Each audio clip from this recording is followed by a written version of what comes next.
Hey, hello everyone. Hi there, French vinyl addict. We are live. Yeah, and another. It is spontaneous. Yeah, it's somehow it is spontaneous. I decided like yesterday, yeah, to host another live stream.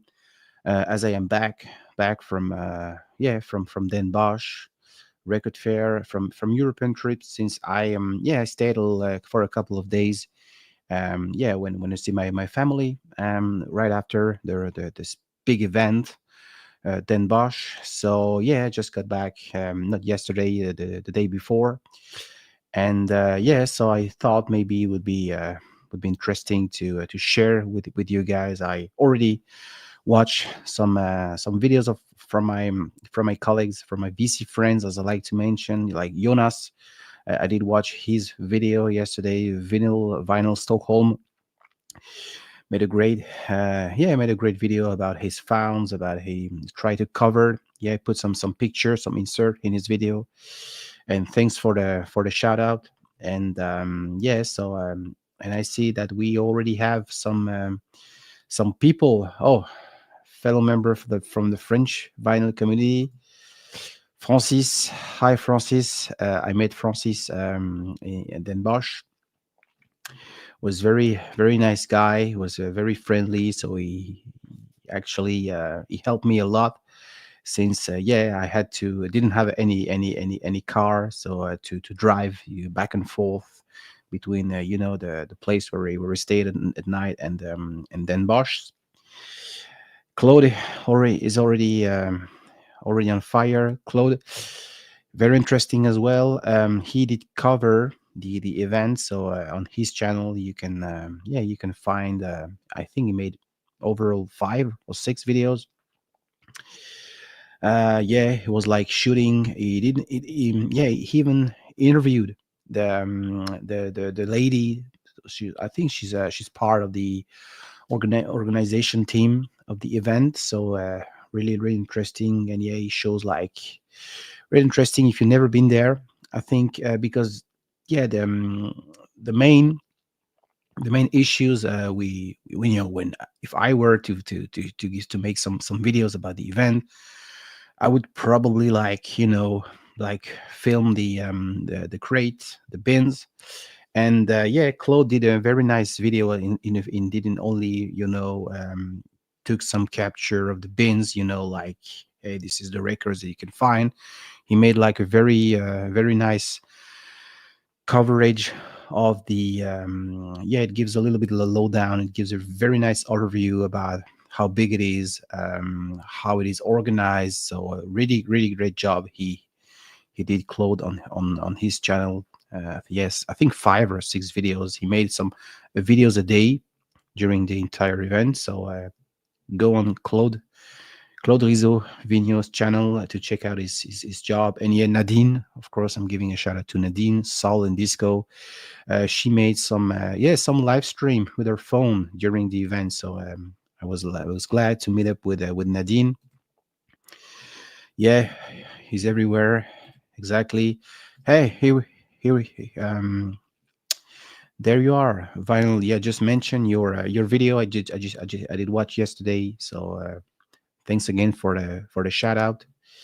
And yeah, if feel free to join. So yeah, this will be today's sort of reviewing report of my experience. I traveled all the way from Canada to to go to Den Bosch record fair. Very good experience as far as I'm concerned. A lot of great things to tell about this event. Hey, hello, Thorsten. Alles klar. I'm really sorry, Thorsten. He made a trip as well, and I didn't manage to meet up. Yeah, it was so especially on a Saturday, it was like really crowdy. So I think I stumbled, bumped into Jonas Vinyl Stockholm almost by chance, and I think it was on Saturday, or I don't remember exactly when. Probably on Saturday, yeah. And but I remember it was pretty crowdy, and everywhere everyone was like digging, leaning over the bin. So yeah, that's true. Um, Francis mentioned the French lady. She's French originally, from which part cannot really tell, but doesn't matter. And she moved to the Netherlands like 30 or 20 years ago, and she's part of the board. So is she the CEO, or I don't know, of that committee organization. They it's really well organized. This fair. Nothing to complain about. I think it's Stunty told me that last Thursday, and I think it's the is it going is it been going for 50 years something. It's a very long time. So as you know, it was previously held in Utrecht, so not too far from Amsterdam. And yeah, because of COVID and a lot of things undergoing, they decided to move this fair from Utrecht to Den Bosch, which is a little bit remote. It's 1 hour 20 by train from Amsterdam airport. I took the train, and yeah, but it's well located, really, as Claude said, really well organized, security, even for people with disabilities. Let's put it like this. Sorry for lack of better word, but yeah, even for those people, like people travel on wheelchair. Sorry about that, but it's yeah, it was like well sized without too much yeah complications. And yeah, there were enough, restrooms, restaurant, ATM as well. So lots of people needed to pick up some cash at the ATM. There were surely enough of that on site. And so yeah, really well organized, a great experience. So Claude, yeah, Marshall Burrito, bonsoir, another French fellow. I have a lot of French people over here. I could almost host this live stream in French, but I won't. Claude, Perplex, salut Perplex. Thanks for being such a loyal audience. So yeah, I'm just put a link if anyone wants to join. Like for instance, Jonas, if you get a chance, you were in Den Bosch, so we can share about our experience, or in anywhere else. Feel free to yeah to join my panel.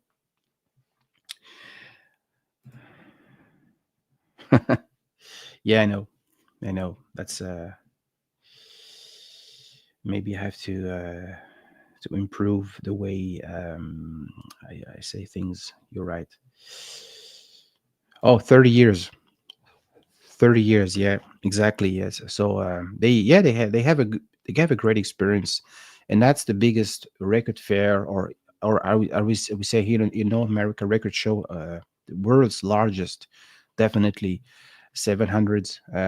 Yeah, there were like probably 700 or more vendors, so sellers. Yeah, it's a booth. Mm, in America, they are this big in Austin, Texas, and the WFMU in New York, but it's not a thing. It's not even a third of Den Bosch. So yeah, Den Bosch is really the go-to fair if you love music, if you collect records.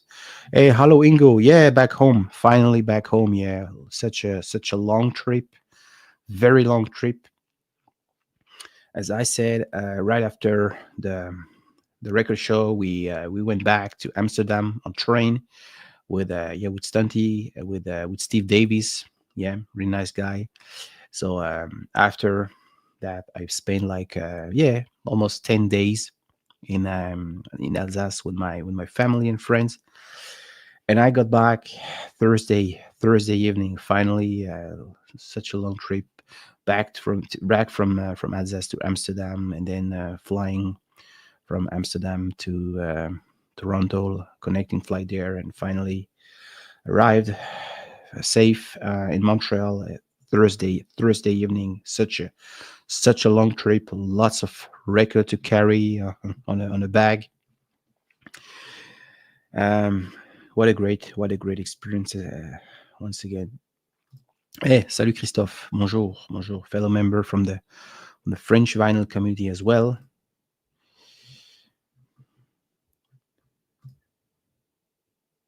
Yeah, Steve, the snooker god. Yeah, very, very nice guy, by the way. Very nice guy.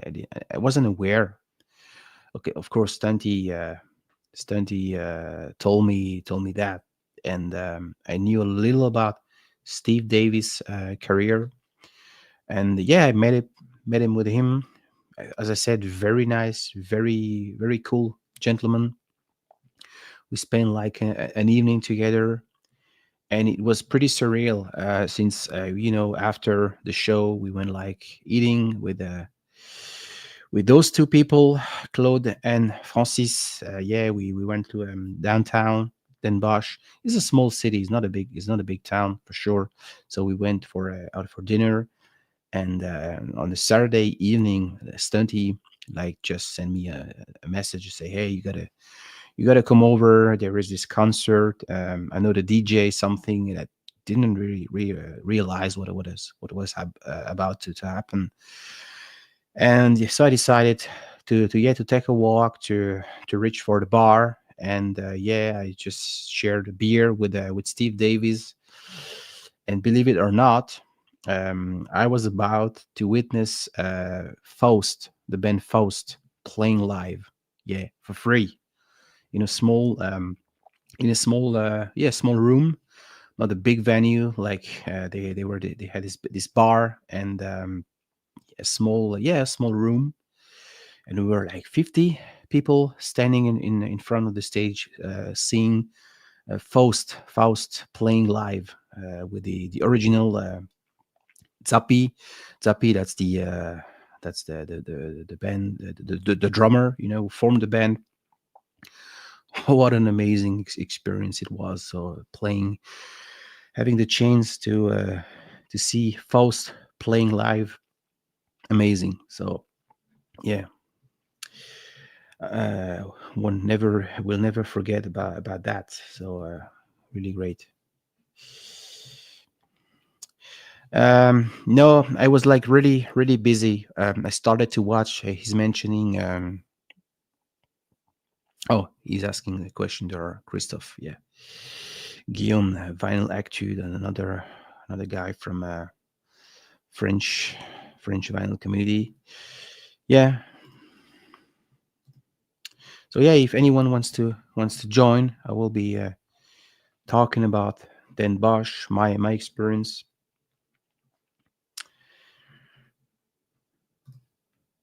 Yeah, yeah, it was really like really crazy, and I really had this information like last minute. I think Stunty, he bumped into someone where on the way out, saying, "Hey, there is this concert here in Den Bosch tonight." First, I think they started with this DJ. I don't remember his name, and he had I think a 30 minutes or a 1 hour set. And after that, Faust was scheduled to play. So how incredible seeing Faust, yeah,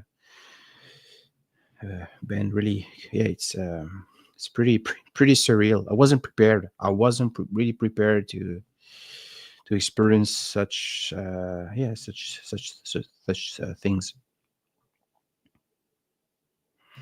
So yeah, I put the link. Yeah, if Jonas, if you have a chance, I know it doesn't work all the time for you, but yeah, if you can. So yeah, very nice indeed. And so yeah, my experience, as I said, I travel all the way from Montreal, so I went directly from Montreal to Den Bosch. Uh, long travel it was. I started, I think, the day before, so Thursday. Um, from Montreal, I had a connecting flight in Zurich. So Zurich, another last flight, 1 hour to Amsterdam, and from Amsterdam, yeah, I took a train. And they had these issues, I think, on the network since the previous day. Stanty and Steve, they managed to take a direct train from from Amsterdam Schiphol Airport directly to Den Bosch, and I couldn't do that, so I had to. Yeah, I had a connecting train in the central station. Then I finally arrived, like really tired, exhausted from the jet lag. Friday at noon, yeah, midday, and the first person I saw was Nadine.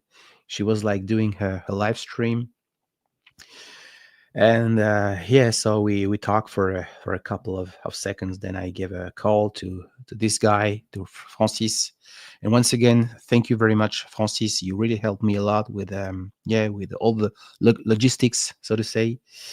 Francis, he's a French guy just like myself, originally from the same region in France as I am. Not the same city, but the same area, Alsace. And yeah, he traveled with his nephew, I think, by car. So he had a car, which was like really cool. So yeah, I could store my luggage in his car. He drove 3 days. So once again, thank you very much. So you helped me a lot. Yeah, with those logistics related issues I said. And so Friday, yeah, I started to yeah to check what because it's, as I said, it's very huge. Oh, question: where is Stunty tonight? I don't know. I know, Eddie. We have a private chat. Fred, so big star, 1,000 Stunty. Just let him know that I'm hosting a live stream today. Uh, don't know, don't know what Stunty didn't. We haven't talked to each other today. I know he's pretty busy, so let's see if he pops by.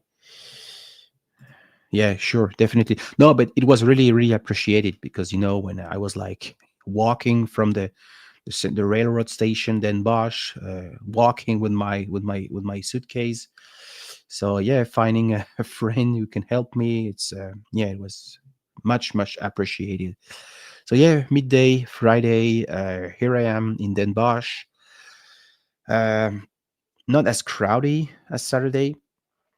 I paid for the 4 days or 3 days pass. You could either pay like 25 euros a day, or you could buy the 3 days pass, and which I did. So Friday, like not every vendors had they were not like set it. They I think a good third still had to put together. And it was not as crowdy as I said as Saturday. And as I said, I was like really tired, so took the time, you know, wait for a couple of coffee first, and then like scanning. Okay, let's have a roadmap. Let's do the things like here is Friday, so let's go to. I had had another one list like Stundy, like a roadmap, about 15 booth. I knew, okay, I had to go first. I had to go there first, since my other issues is the cash. And this is a typical event that you have to make sure to bring enough cash with you. That's for sure. So some people accept PayPal or credit card, but for sure, having enough cash in your pockets, that's the key, definitely. And the reason I didn't have enough cash: Netherlands, euro. I come from Canada. I don't have euros anymore any longer. So yeah, I had to. And thanks for a friend. I won't say his name, but he helped me with some cash in euro the next day. So yeah, I pay me back with PayPal. So I finally had enough euro, enough cash in my pocket. But when I get on Friday, I didn't have enough euros at all. I had some US dollars with me, and the reason I noticed there were like some vendors, they from Brazil, Mexico, and South America, and I thought, okay, these guys will without, without too much fear, they will accept my dollars. So I went first to these guys, and I found some Brazilian music, and I say, hey, it is okay if I pay you in dollars? They say, yeah, no worries, we accept dollars. I also tried with some Scandinavian vendors, and they were not like as friendly as this guy from South America. Some say they no, we I won't travel to the US. I don't take your dollars. So yeah, make sure to bring enough cash if you ever plan to go to Den Bosch. So if you're from France, Germany, the eurozone, as they said, it's not a problem. But when you come from, from even from Stunty comes from Sweden, and they don't have a euro, and it's almost like, as he said, it's almost like contactless payment. You don't go to the bank, you don't see the color of the banknotes any longer. And yeah, this is the way it would be. Probably in the next 20 years, we will be gradually removing the old way to to have cash in our pockets, since now we pay with our phone. We pay, we made electronic payments, so this is the way. But then Bosch, some people, they don't have the card reader. They don't have, they sell like private. I think even myself, I could go there, be selling my records. And so I don't accept anything but cash. So that's the first issues I faced upon my arrival in Den Bosch, which luckily I fixed, because think my thanks to a friend, a VC friend, who say, hey, I have enough cash. I give you cash and you pay me back a little bit later. So thank you, this person. I won't say his name. Um,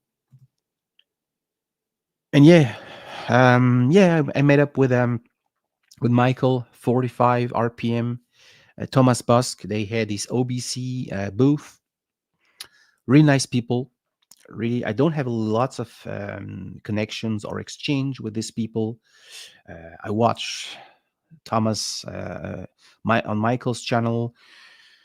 Takes place every Wednesday. This amazing stream, with Thomas Busk. They play some rarities, absolutely wonderful music, and try, because of the time difference, I don't manage to watch this live all the time, but it was a real pleasure to meet up with Michael. Yeah, we had this conversation. I speak German, so yeah, we both speak German. He's from Germany, of course, obviously, and yeah, really nice person. Nadine as well, and made up from people from Belgium, who watches our Stunty and myself. We now host this weekly live stream every Sunday on Discord du Pif. That's the name of our channel. And we some guy from Belgium came over, and it was really nice. Bonjour à Cinglé Sublime. Hi. Not sure about that. That's the guy who's French. I'm not sure. I think from the original lineup, only the drummer still in the band. So the Zappi, the let's see his nickname. I'm not even sure about that. So sorry about that. Yeah, Eugène, bonjour. Yeah, you're absolutely right. You're absolutely right. Yeah, that's Jean-Hervé Perron. Yeah, I think the band started around the late of 60s, and their first album came out in 71. But you're absolutely right. Yeah, yeah, Francis, you had a yeah, you made it right. You had enough cash in your pocket, so you didn't have any problem with because as I said, yeah, it could some vendors say, okay, PayPal is fine, or I had a little bit of Swiss franc, which was my little, like, in just in case. But yeah, having enough cash, that's the key. Hey, hello, Christopher. Hey, Sean.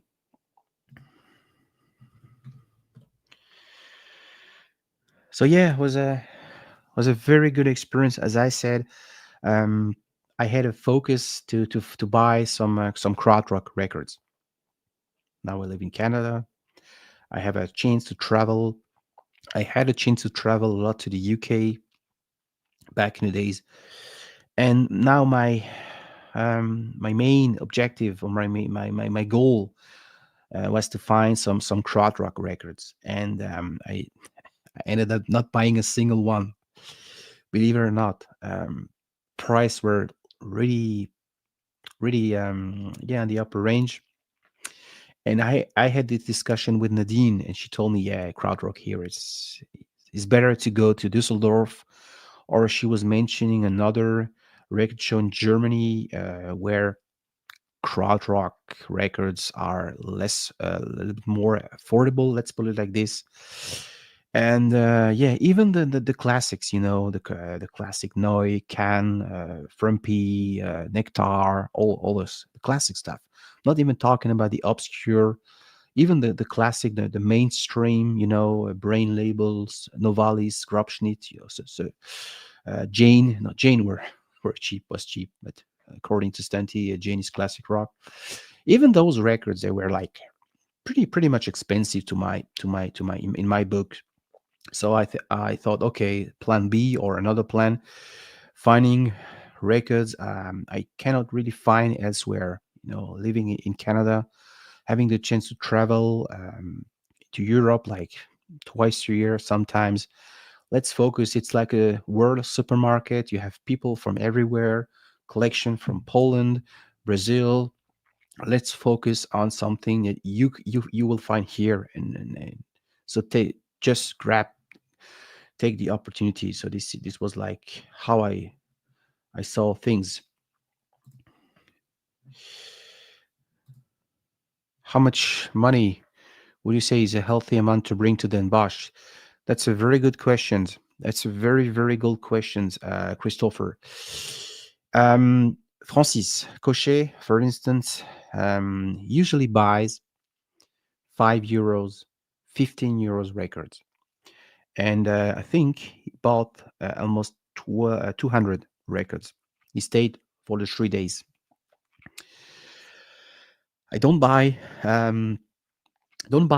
five, or oh yeah, I found some $15 or $20, yeah, dollars, euros a record, depending very much upon um, how many days you will be there. If you have a car, you can fill up the trunk.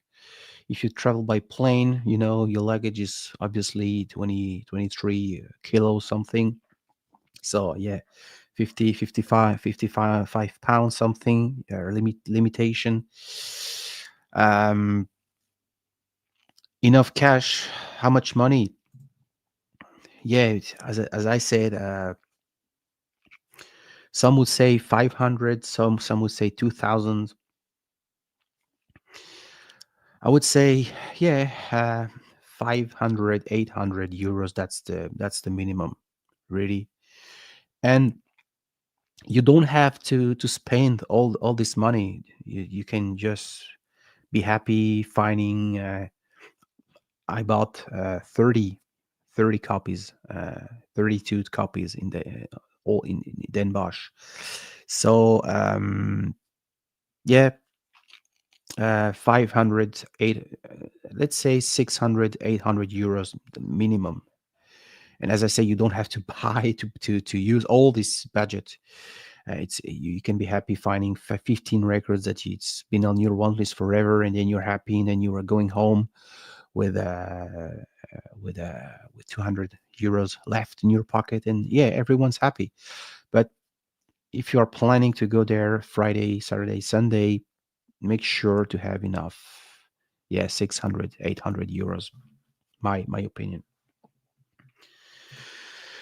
You're absolutely right, Ingo. You're absolutely right. Krautrock was really, really expensive, and Vertigo as well.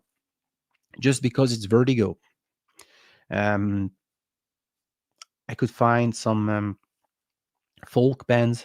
I was like focusing on folk.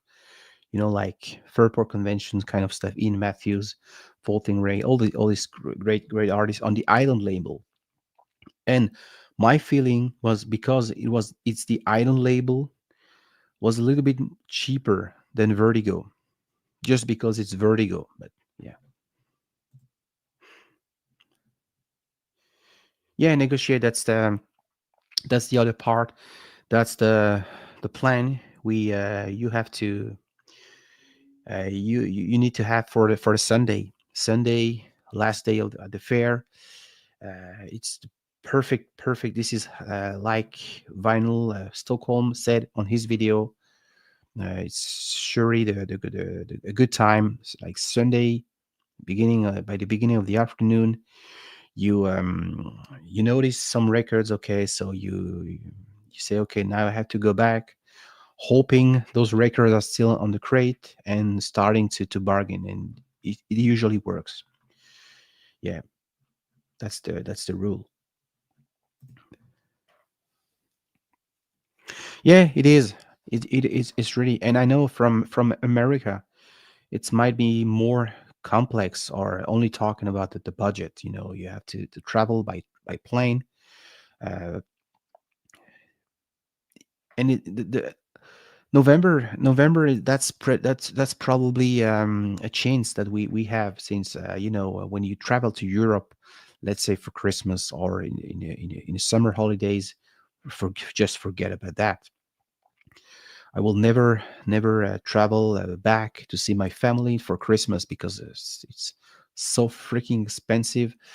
And we are and I live on the East Coast. So yeah, from Toronto, Montreal to Paris, or to Zurich, so freaking expensive during the holiday season. So due to the fact that Den Bosch Fair takes place in November, where the price are like really low. This might be a good opportunity, but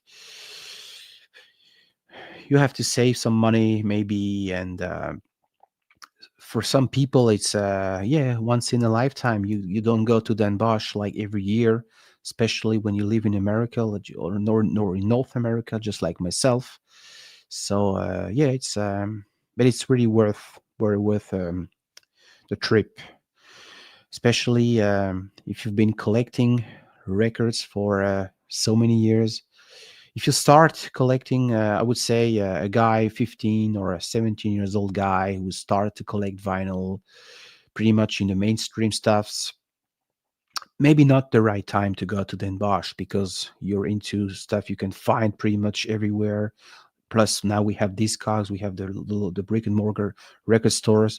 But after, let's say, 5 or 10 years, if you go a little bit deeper, if you dive a little bit deeper into more obscure or more interesting stuffs, and you follow VC channels, it's really worth. But to have a plan, my plan was to avoid jazz. I like jazz. I'm starting to enjoy some jazz. I'm starting also to say those kind of jazz are not to me. But I knew, okay, Den Bosch is really like a supermarket, a word supermarket. A word like everything is not everything. We made a small. We just made some more small calculation, and we found out that probably there were 2 million LPs like on sale in Den Bosch. 700 booth vendors. Time, don't know how much records they probably have average. Which makes 2 million records. So lots of choice. But the key is also to focus on and I say, okay, jazz. No, I really like jazz, but if I start to go into jazz, no, I needed to have a plan. Yeah, Jane is very cheap. So just put in a link if anyone wants to join.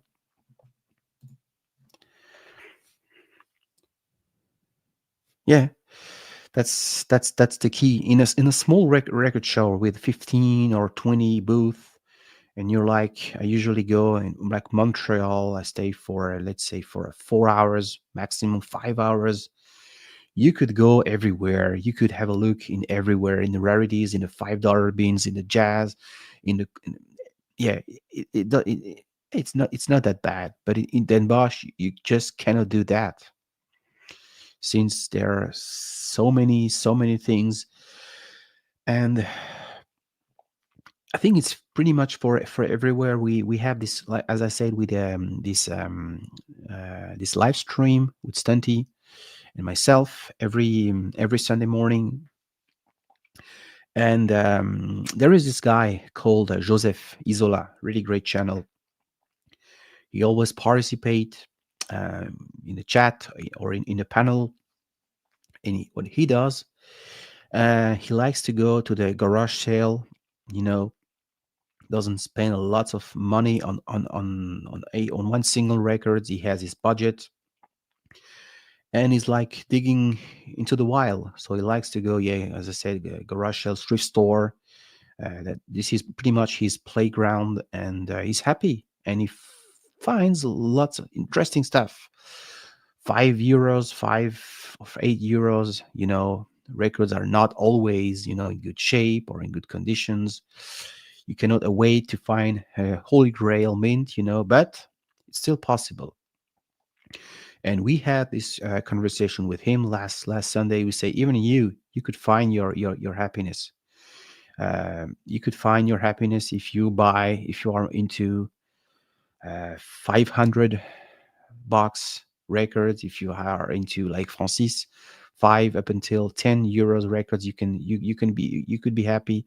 If you are into heavy metal or hard rock, you could find your happiness because there are so many vendors from Germany with some 80s 90s metal stuff. If you are into avant-garde, if you are stunty, for instance, you can find your happiness. It's really for electronic music as well. Classic rock, no question about that, is for everyone.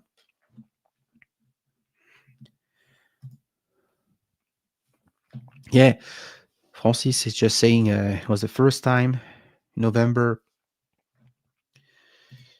Yeah, this is what he said. Yeah, €15. That's the max, the most expensive records you bought. 15 euros. So yeah, yeah. Braderie de Lille. That's another very iconic event. Takes place in Lille. That's the city in the northern part of France, pretty much close to the border with Belgium, and well known. I know lots of friends from the UK. They travel there. They don't only sell records or music though. They sell pretty much everything. It's like a huge garage sale. As I said, 24 hours. I don't know when exactly and which weekend. Takes place every year. It's been organizing there for forever. And yeah, it's never been there. Never been there. Yeah, 8 kilo. Yeah, yeah. I have a carry-on, the same 8 kilo, but I had another biggest luggage, and I think my limit was 23.9 kilos. But I was like smart, so I had a small bag. It's a tote bag. Was acting it's very light, but it wasn't. So I just walk around and nobody bother.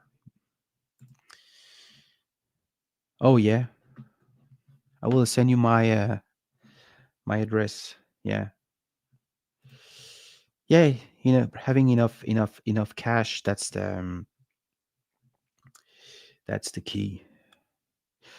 Exactly. Yeah, you have to go there. Yeah, all the 3 days, because every day is different. On Friday, as I said, uh, less crowdy. You have enough space, but not all the vendors are already there. Some are still putting their booth together. So Saturday really crowdy, and Sunday you can have some. Great deals.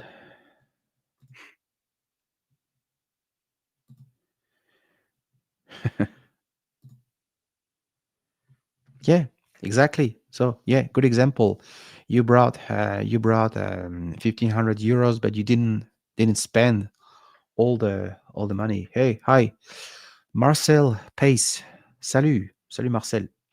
If you are from France, I guess with if you name Marcel, or you could also come from Switzerland. Lots of people from the German-speaking part of Switzerland. I know they name Marcel as well. Ah, probably from Germany. Also, hello Marcel.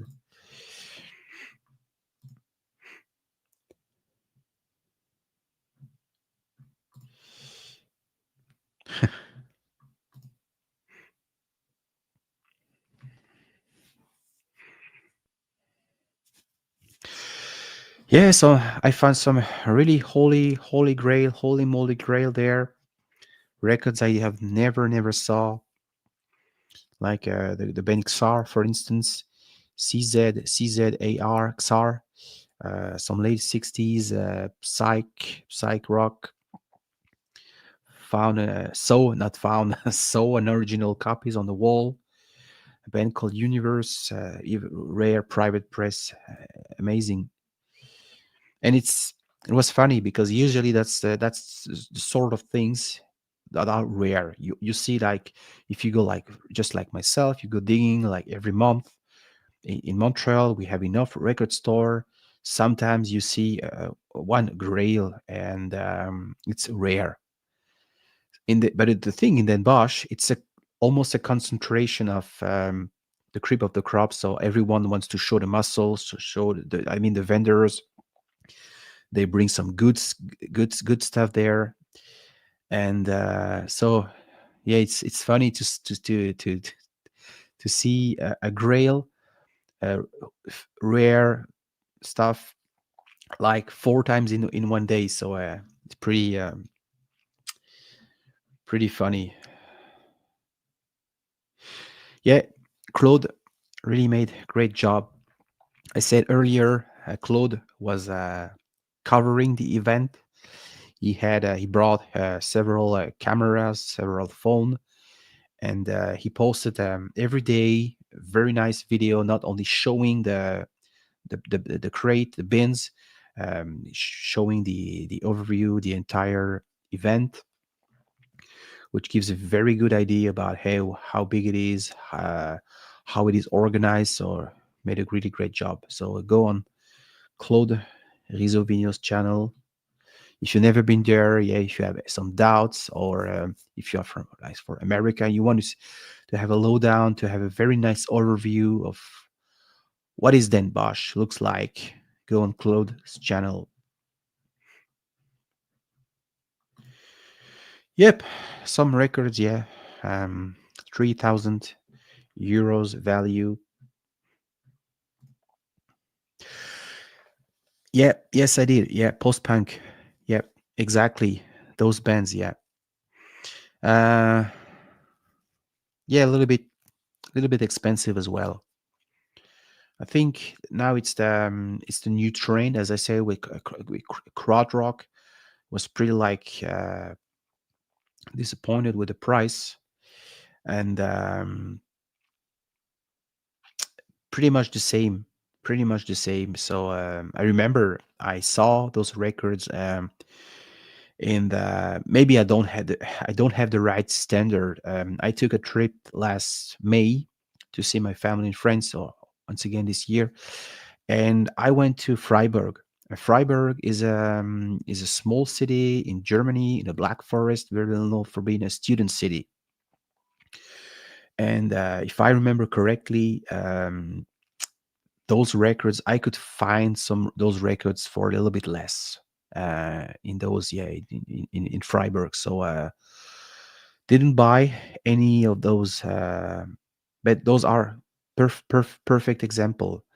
And I think the reason for that is there were some Japanese people walking around, being like commissioned to purchase records for a private collection. So they knew, okay, they knew the krautrock, they knew all this sought after, or these big names will be sold without any problems. So it is getting expensive. Yeah, no question about that.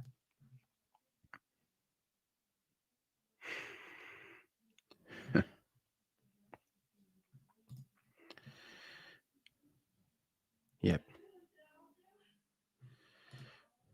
yeah, and there were this auction, and I think you could.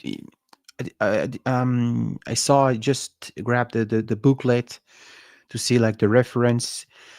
The auction took place, I think, on a Saturday, and you could hear on the speaker, the auction is about to start, blah blah blah. And I saw they had some reference that were about to be sold in that auction. Vente aux enchères, I just say it for the French people. And I think they not sure in April. The British band Dark, the Dark private pressing. They made 64 copies in 71, and they sold a copy last April was sold for 23,000 pounds, English pounds, which is probably $30,000 one copy. How about that? Yep. Yeah, I agree. So not about maybe the right place. Hey, salut Fred. Yeah, it is. It is. Lots of not only French people. We have Moin, hallo, alles klar. We have also Patrick. But well prepared. If you live in North America, I think it's really worth. And I will try to go to Austin, Texas. Not next year, but I will try to go there. WFMU as well. I talked to Dom, Seeking a Shred. He went over for in last July. We met up here in Montreal, and I talked to him about WFMU, and it's on my bucket list. Let's put it like this. The thing is, I was like a little bit too short. I think WFMU took place 2 weeks before then Bosch, so it was like a little bit too closer. So didn't manage to go this year, but I will go there, and then I will be maybe able to compare what can be what can be found here in Austin, in W can be found in Den Bosch. And all I can say is the in Den Bosch, I had this feeling with that I was surprised in a good way that it's pretty much international. I was maybe expecting to find more European bands, European records, which was probably the case. But yeah, I had some good surprise to find some great African music from South America. And so yeah, I was really, really, really surprised. Yeah. So Rob Walker, he's going to Den Bosch next April. Takes place twice a year, once in April, once in November. According to Stunty and other people, it's more interesting. There are better stuff in November. I don't know what to say about that. But you are going with another guy from the UK vinyl community, and you go by car. So and you've never been there, so it will be also interesting to know about your feedback. I saw lots of videos. I watched lots of videos from Mike Spiral Vinyl, and it looks like in Leeds, he lives around Leeds. There are several record show organized like several times a year. So yeah, it will be maybe interesting to know about your experience, Rob. Was it worth a trip to go to Den Bosch since you live in the UK? Always interesting. Yeah, all the froggies. Yeah, yeah.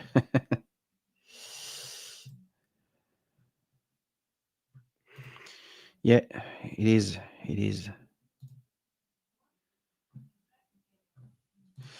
Hey guys, don't be shy. Join my panel, or I will be. Yeah, I brought some stuff.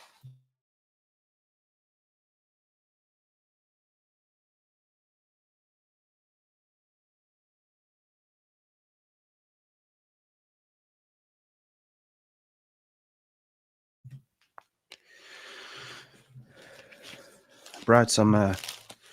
Yeah, some stuff I could find there, all mixed. And yeah, as I said, I only went back at home like yesterday, so didn't manage to listen to all my records, but still have time. The very first, and I'm giving a shout out to the German vinyl community. There was this guy from the Black Forest selling hip hop stuff, German rap, German hip hop stuff, and it's funny. He works 1 day a week in Basel, in Switzerland, in a neighborhood I know very well because I used to work in Basel, in the German speaking part of Switzerland. And yeah, he very attractive price. And in my opinion, the hip hop, the '90s hip hop, that's the new classic rock. Let me explain you why it's the new classic rock. I think the new classic rock, and it's only my opinion, so you can blame, you can send me some rotten tomato if I say something stupid, and I'm sure you will do it. The classic rock. The thing is, now with all the vinyl revival, people want to see the band they were listening to when they were young in good quality. And some of these bands you can still find, let's say something very mainstream, Eagles, Supertramp. You can find all OG copies for less than $15.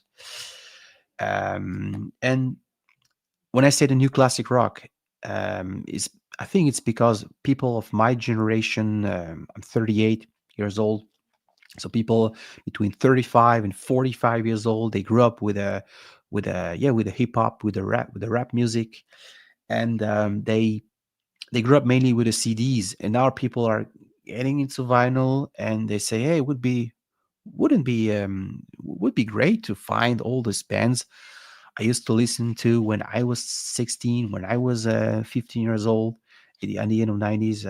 And you see some prices like the Fugees, for instance, or but yeah, since we were listening to CDs back then, and now they were a few amount of vinyl press at the time.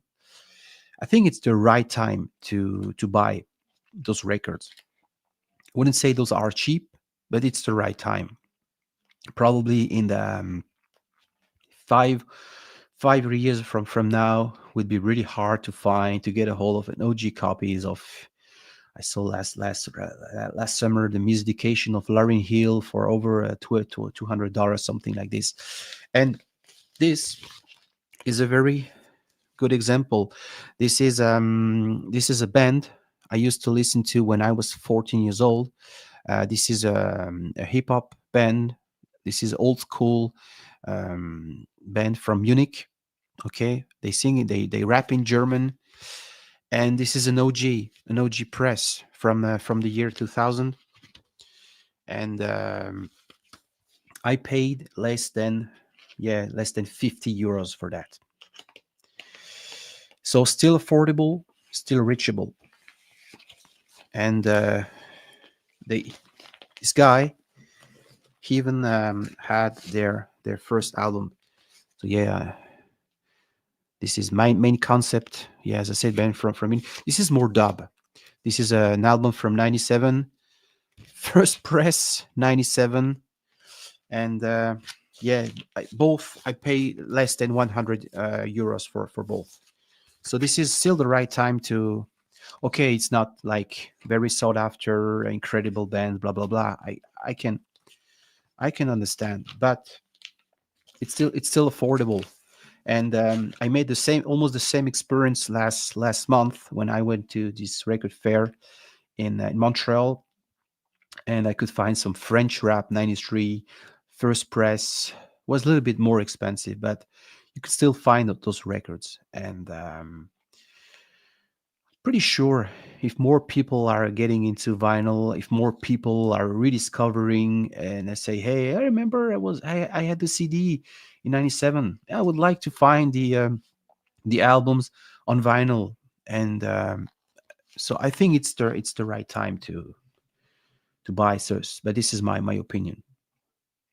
Okay, yeah, thanks for the clarification, Monsieur Stunty.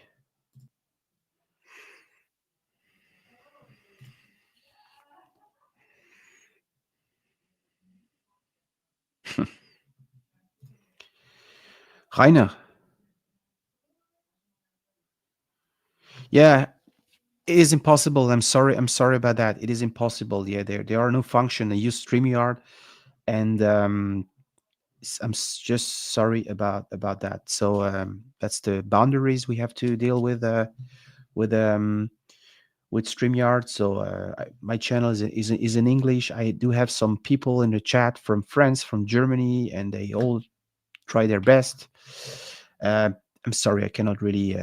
Doesn't really exist this such function. If you watch like a little bit later, you could probably have the subtitles, maybe in German. Yeah, I'm sorry about that. Doesn't work.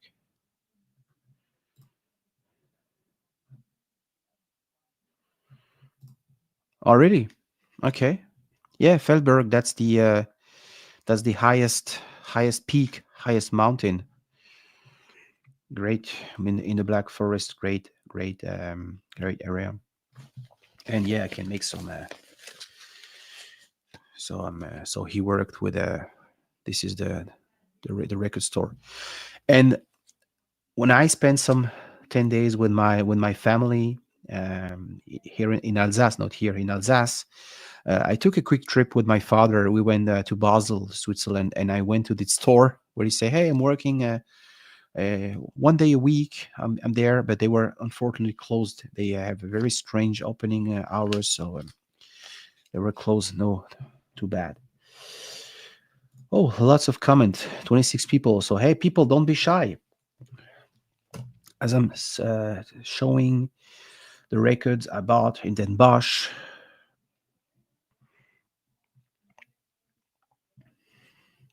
Okay, so there is this guy called Jonas with a channel named Vinyl Copenhagen. Didn't know that. I know Jonas from Sublime Media, Jonas from Vinyl Stockholm. There is a third Jonas called has a channel named Vinyl Copenhagen. Didn't know. Austin is less far from Montreal. Austin is in Texas. So if I had to go there, I would probably have to book a flight. I'm not even sure if I could have a direct flight from Montreal, probably Montreal, New York, or Atlanta. And I don't, I'm not, I have no idea, but it's in Texas, so it's a north, south, not a little bit far.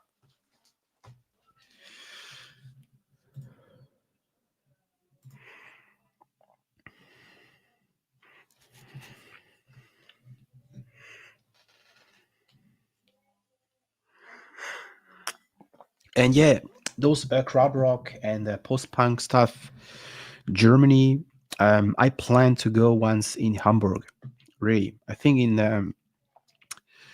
it's definitely the right place to find this stuff.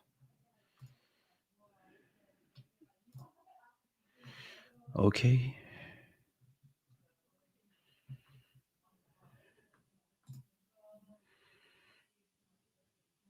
Okay, interesting. Yeah, but as you said, 30 sellers, not 700, but it's like every week, and it's only Manchester. I made some great experience. I had a chance to travel to the UK over the past 4 years, and it was as far as I was concerned, as I'm concerned, was always a good experience. The very first trip I took to buy records was in London, 2019, and yeah, I was shocked about the price. I think the only place I could make some good deal was in Old Spitalfield Market, and luckily it was a day they had some records on the crate, on the floor everywhere. So I found some OJ Ultravox, stuff for less than 10 pounds, $15. But reckless records, all this, and so pretty expensive. 6 month later, I went to Edinburgh in Scotland, and I was very surprised in a good way. And I made on my channel a review all these trips I took after, in the southern part of the UK, and it is great. Okay, it's a little bit far. I had to drive a car. I had to drive on the wrong side. Sorry about that, but it was really worth it as far as I'm concerned. When I took the trip to the Devonshire, for instance, Portsmouth, even Salisbury, and you could still find some really interesting stuff. UK press. Usually, record store don't have any discogs. I think, I mean, it's for the local people. You could still make some good deal. So yeah, it's worth it, definitely. From a guy outside the UK, outside of the Europe, who are always into like UK bands, whatever. Um, I think it's still interesting to go to the UK, to avoid London, and maybe yeah, 30 sellers every week, only in Manchester. Let's say we do the next weekend, you go to Sheffield or to Leeds. It's fine. Totally.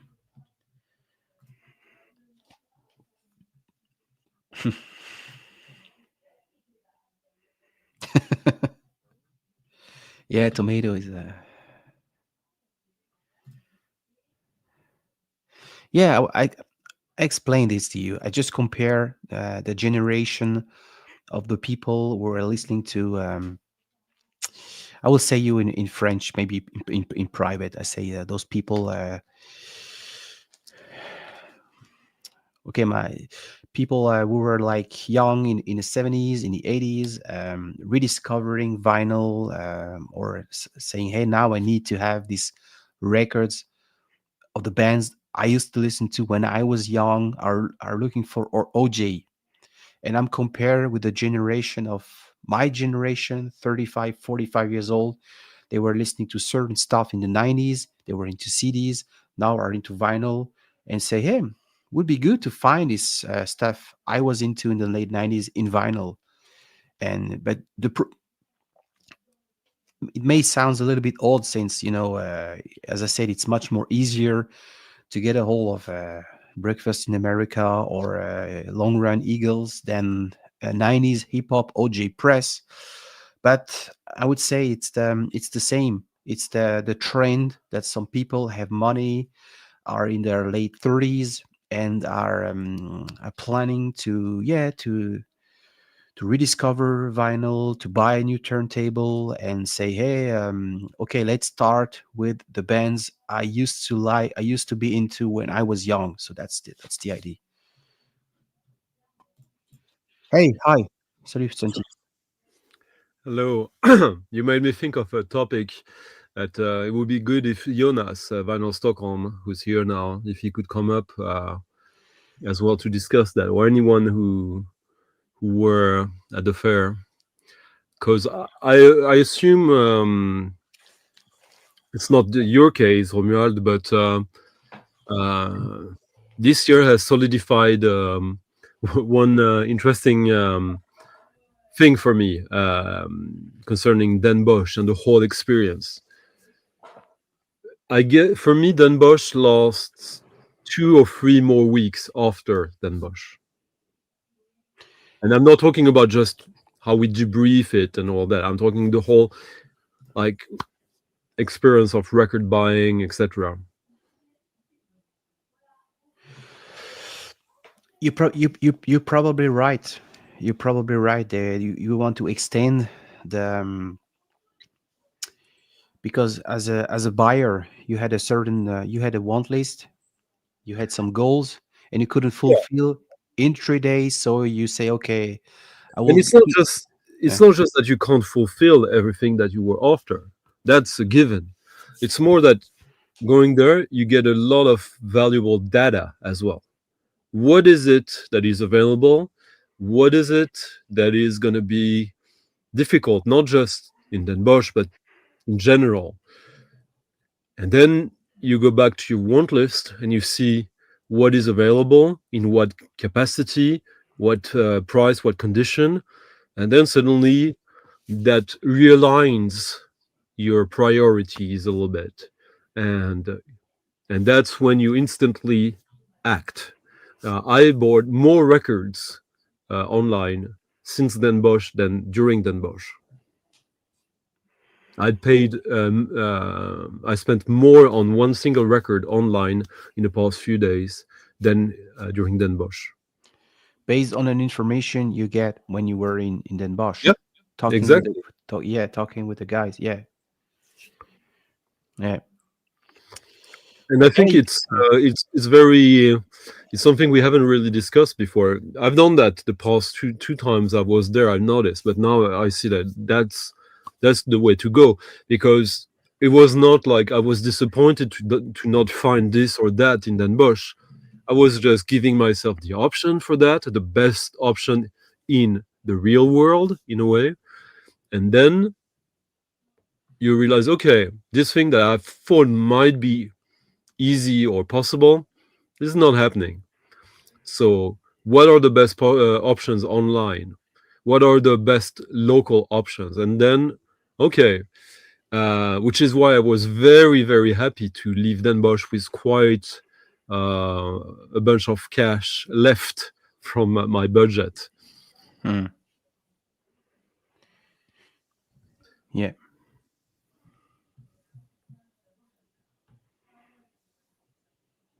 So yeah, I asked him yesterday on left a comment on his video. Unfortunately, he's an AM. Cannot speak English. Too much time spent in France.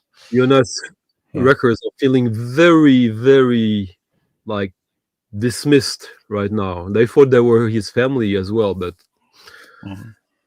truth is hard.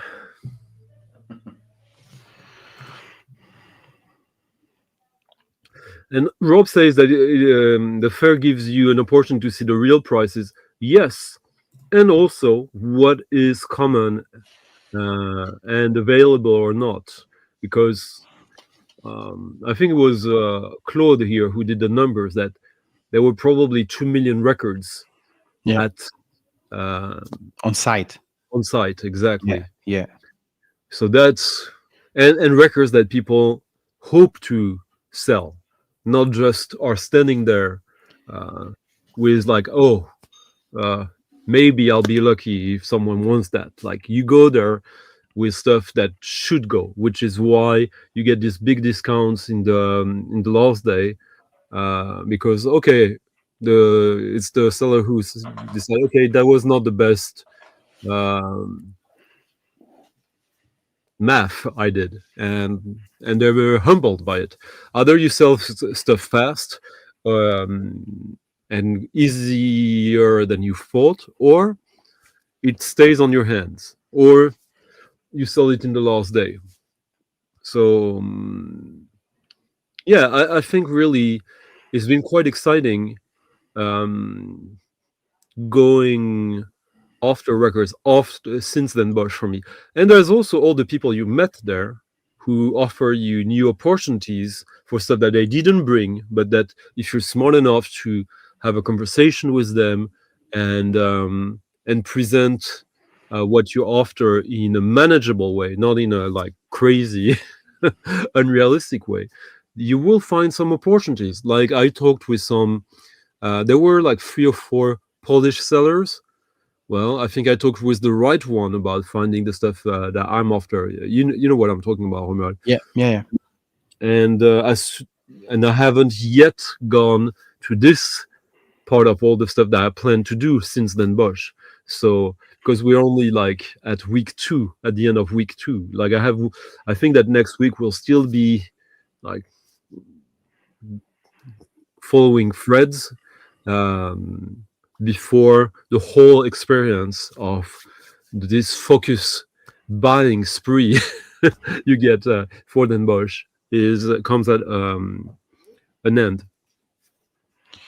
Yeah, and I think if you never been to well, sorry, Aldo, if you never been to any record fair, you get the wrong impression. Let's put it like this: I'm starting to buying vinyl. I've been collecting for 3 weeks, and I'm going to Den Bosch. I saw lots of great stuff, but I don't even realize that are rare.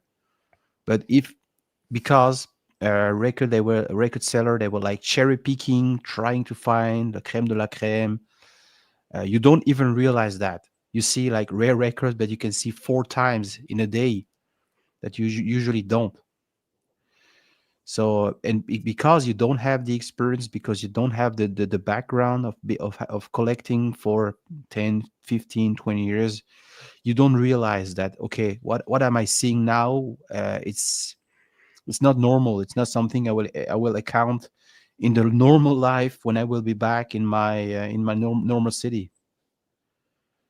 Yeah, I was watching yesterday a video from the French channel Doom Dad, or Vinyl Doom Vinyl Dad.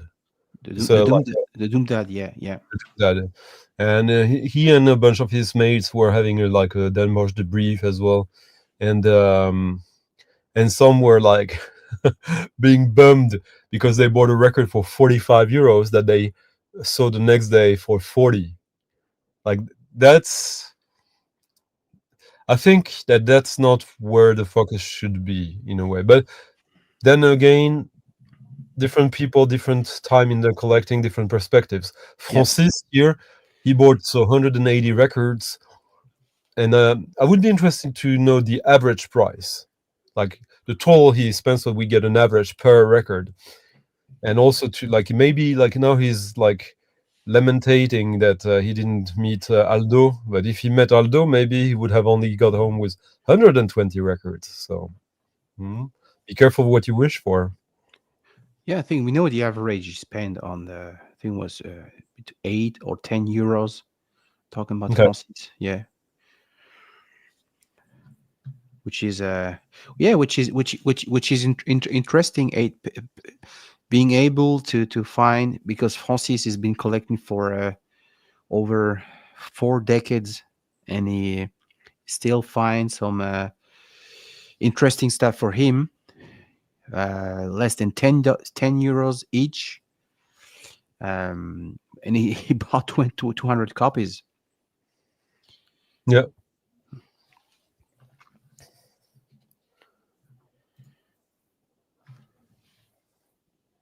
Yeah, yeah. You know, if I didn't, yeah, but it depends. If I told you during the fair, I think Romuald several times, if I didn't find anything else on after the Friday, I would still have been happy with what I got. Because you find your grails, all of your grails on Not Friday. as well, but I found enough to be content. Yeah, Like um, it's like Rob is saying that the most important thing is to have fun. Sure, I'm not. It's a key aspect, and so let's not have fun. Um, if you're, I, I mean, yeah, different perspective. Claude here, his collecting is so specialized, so niche that he was fully ready to uh, get home with 0 records in his pocket, which means that he had different objectives. So for him, that was already the objective before even the fair. He knew that it was more important for him to have fun and to do what he planned to do. Like for us, or if you came home with 0 records, I think you would have been quite frustrated. Definitely saying to my wife, "Hey, I spent some cash. I traveled all the way from Canada. I paid 3 nights hotel, whatever, and I got home with 0 records." Sure, but I knew I was gonna. Yeah, I knew because the certain stuff I know I can find pretty much easily over here and in France when my family. I knew don't focus on that. Now you have a chance. You have stuff from Brazil, from Mexico, from Poland that you don't usually have access to. So just take the opportunity. And I was there 2.5 days, Friday afternoon and Saturday, Sunday. So for me, it was enough time to walk, to not spend my cash, all my cash during the first five hours, and saying, being like, "Wow, amazing stuff." Uh, like a diesel, not like spreading your cash. So, but yeah, it takes a plan. Definitely, like you did, like I did, but maybe not as good as you, to check all the vendors, going on their homepage. Okay, what are is they're specialized in? Doing a list. This is the 15 first vendors I have to go on the first day. It takes a roadmap, definitely. Mhm. It's funny now that I think about it. I told you before I had like 4 main investigation rabbit holes or whatever that I wanted to put a serious dent in, and the most so wait, so basically there's 2 I bought records from out of these 4. um the most difficult one, the most pricey one, I got 2 out of the 7 records I'm after, and I got 4 of the 5 remaining ones since then Bosch. The last one, that will be, I don't know if it will ever happen because the prices are crazy and the availability is in like non-existent. But who knows? Now that I think about it, either I will find it way too expensive online, or I will find it in Den Bosch. That's basically it. There's not really much alternative. But yeah, I agree with Eugene here. Like, uh, imagine if you were completely fulfilled. Like then there would be no reason to want to go back. Yep. And I think that yeah, it's kind of sort of like a pilgrimage in a way. So Yep. that's part of the fun that you go there. Uh, After a while, maybe you only go there to go there and hope for the best. But and that goes in the direction of what Rob Walker was saying. Yeah. It was the how many times you were in I think it was a five, sixth time or a In you total, in Utrecht, total. no, in Den Bosch, it's the 3rd time I was only. Yeah, but Utrecht, Den Bosch, we can Mm. assume it's the same. Yes, yeah, about that 6 7 times. Hello, Hallo, Peter. hallo Pete, hallo, alles klar. Having fun. Yeah, yeah, we had a lot of fun meeting with VC friends and establish doing having some connection with vendors. I was pretty the only thing I was pretty disappointed of was some vendors came from South America, and I was expecting that they would bring more local stuff. There were this guy from Chile, and he only had one crate, special stuff like Los Jaivas, very cool psych, and 90% of what he brought was classic rock in the South American pressing. So I Mm. don't know how these people decide. Okay, let's do a selection for Den Bosch. The Mexican guys had a lot of like had Yeah, only Mexican stuff, and I think and some yeah. good stuff. He had also stuff like that from Brazil. He Hmm. was from Mexico, and was the first on the, yeah, about this is, well, this was music from Brazil, but I found at the Mexican booth, and yeah, Wait, luckily wait, show it again. Show the second one. I want to do a Mazzy joke. Oh, there's some yeah, damage on it. there's some what? Water damage on the cover. Sure, Thank you, Mazzy. thank you. Not sure if Mazzy doesn't even know about my channel, so no problem.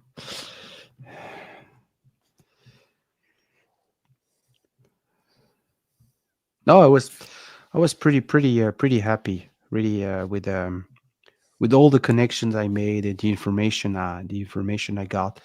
But I knew this is not the real world. But I definitely knew that. I definitely knew that. As you say, people go to Den Bosch to show the muscle, to do to only bring the cream of the creme of de la creme of. Not talking about heavy metal vendors. They sell €5 records. Not talking about that, but krautrock, krautrock, post punk, progressive rock. Um, those are copies. They know they know. Okay, there is a trend. I can ask for 10-15% more of the value. I'm sure it will gone. A funny thing I know, I stumble upon, like two sellers, they're regulars, like that most people know. But one specializes in everything, like from cheap records to super expensive ones, and has a lot of records. And the other is specializing in high in demand records. And the one who specialized in high in demand records was like venting to me the last day and telling me that he wants to he wants to change and sell mostly like affordable records now. And the guy who sells all kinds of records, a lot of cheap ones, was feeling the opposite way. He wants to sell everything and focus on only the rare, expensive stuff now.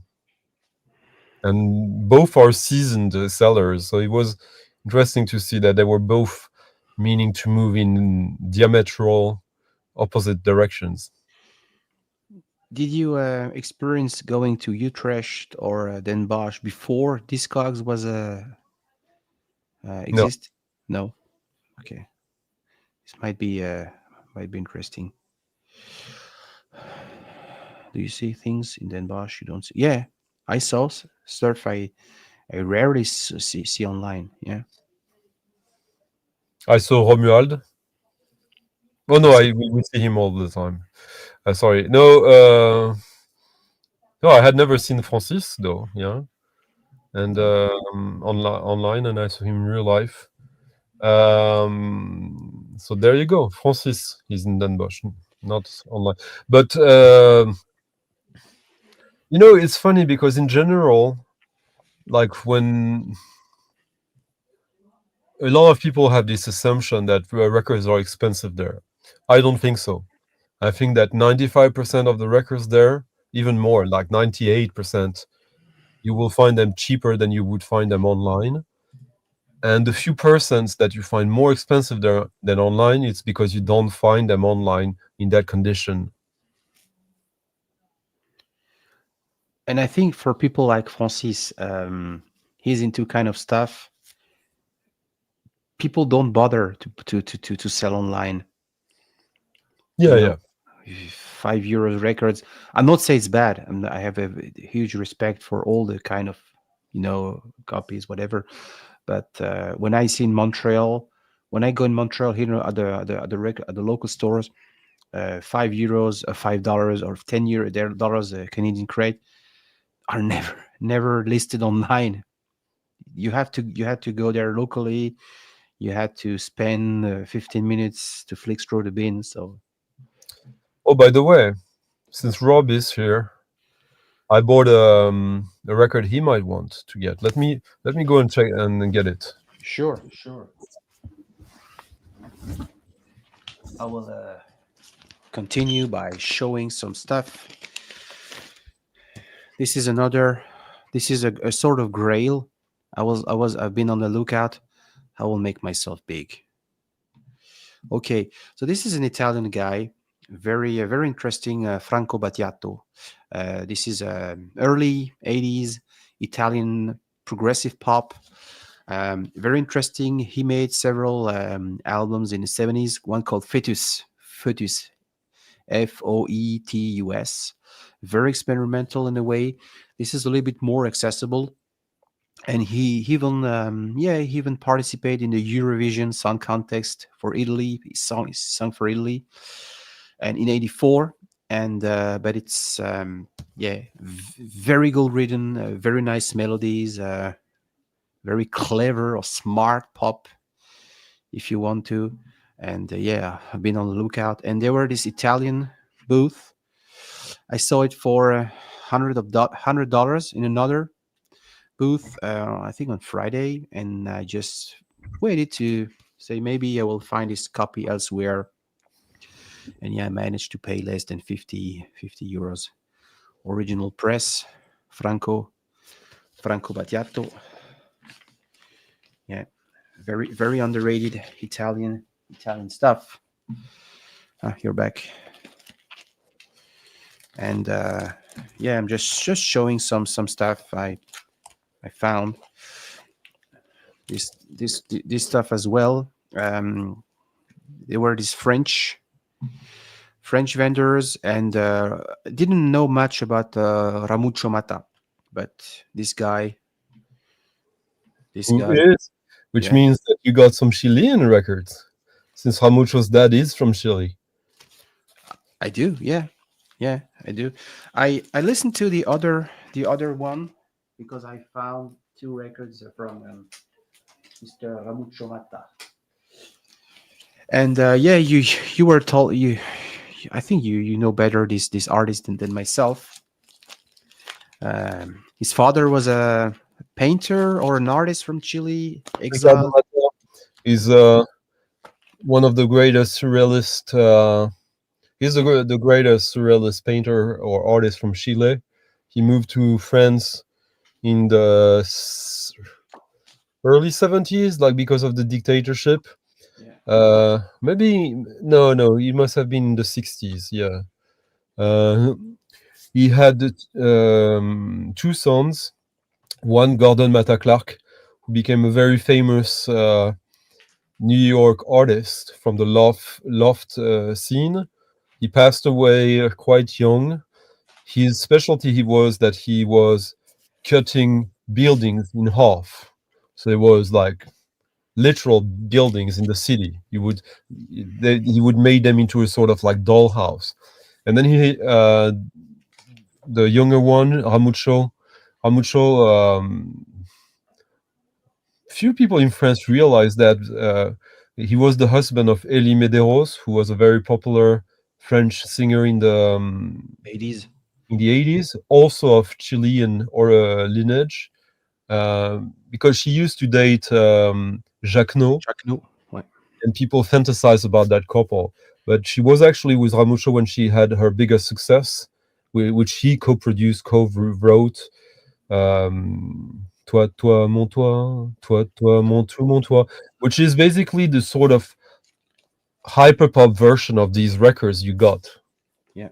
There's a connection. It's like white funk. It's coming from both the Talking Heads, Don Cherry, and maybe a little bit of and yeah, Brian Gizen, so the Beatniks, and he did these two records you got. I think they were released on Mosquito, Yep. or Yeah. yeah, and basically there's like 4 albums of his plus a 7-inch from back in the days, and they're great. You used to find them in Paris for nothing, or when it was in a shop, it was for like for 20, 25. Now some of them have been reissued, and he's been discovered around the world in the underground, and these records are fantastic. I used to champion them so much. Yeah. Yeah. The other one, I maybe I have a elsewhere. Just listen to. So yeah, I also found some Belgian. This is early 70s progressive rock music from Belgium. We usually talk to with on Stunty with you when we do our weekly live stream. I think this is more of symphonic prog. I haven't heard it for a while. It has been on my want list for for forever. This one as well. This is a French artist I really like, Gérard Moncey. Uh, very comment on peut dire ça? How can we say this? Uh, Laconique, not laconique. How can we? How can you describe the art? Melancholic, very, I think very melancholic, poetic, folk kind of stuff. Artsy, very artsy, and Ouais, yeah, folk, but also experimental, yeah, and French. So there's a lot of. It's not folk. It's not minimalistic at all. It's very rich in arrangements. with chords, with violin, yeah, definitely. And Is before like we bore Rob Walker with all this French stuff. Is Rob Walker still here? If he is, I want to show something. If he's not, I will keep it private. Go on, go on. yeah, I'm and yeah, watching at the same time. Huh? this was a grail of mine. This is a UK band, but it's those bands. This is released on the Vertigo label, obviously. This was this trend or this tide of British bands. They were heavy psych, heavy blues. This is a little more country, I would say. Has been on my wall list forever. Oakdown Farm. So pretty happy to find that. So Rob is still here, so I'll take that opportunity if you don't mind. Sure. About showing stuff that you can get there for cheap. So here's a record I bought in when I was 15. Because of people tell you, oh, this is great, and I didn't like it, so I didn't keep it, and now I bought it again, not because I like it now, but because I thought I remember that this goes for some money, and I got this for $5. Do you know who that is, Romuald?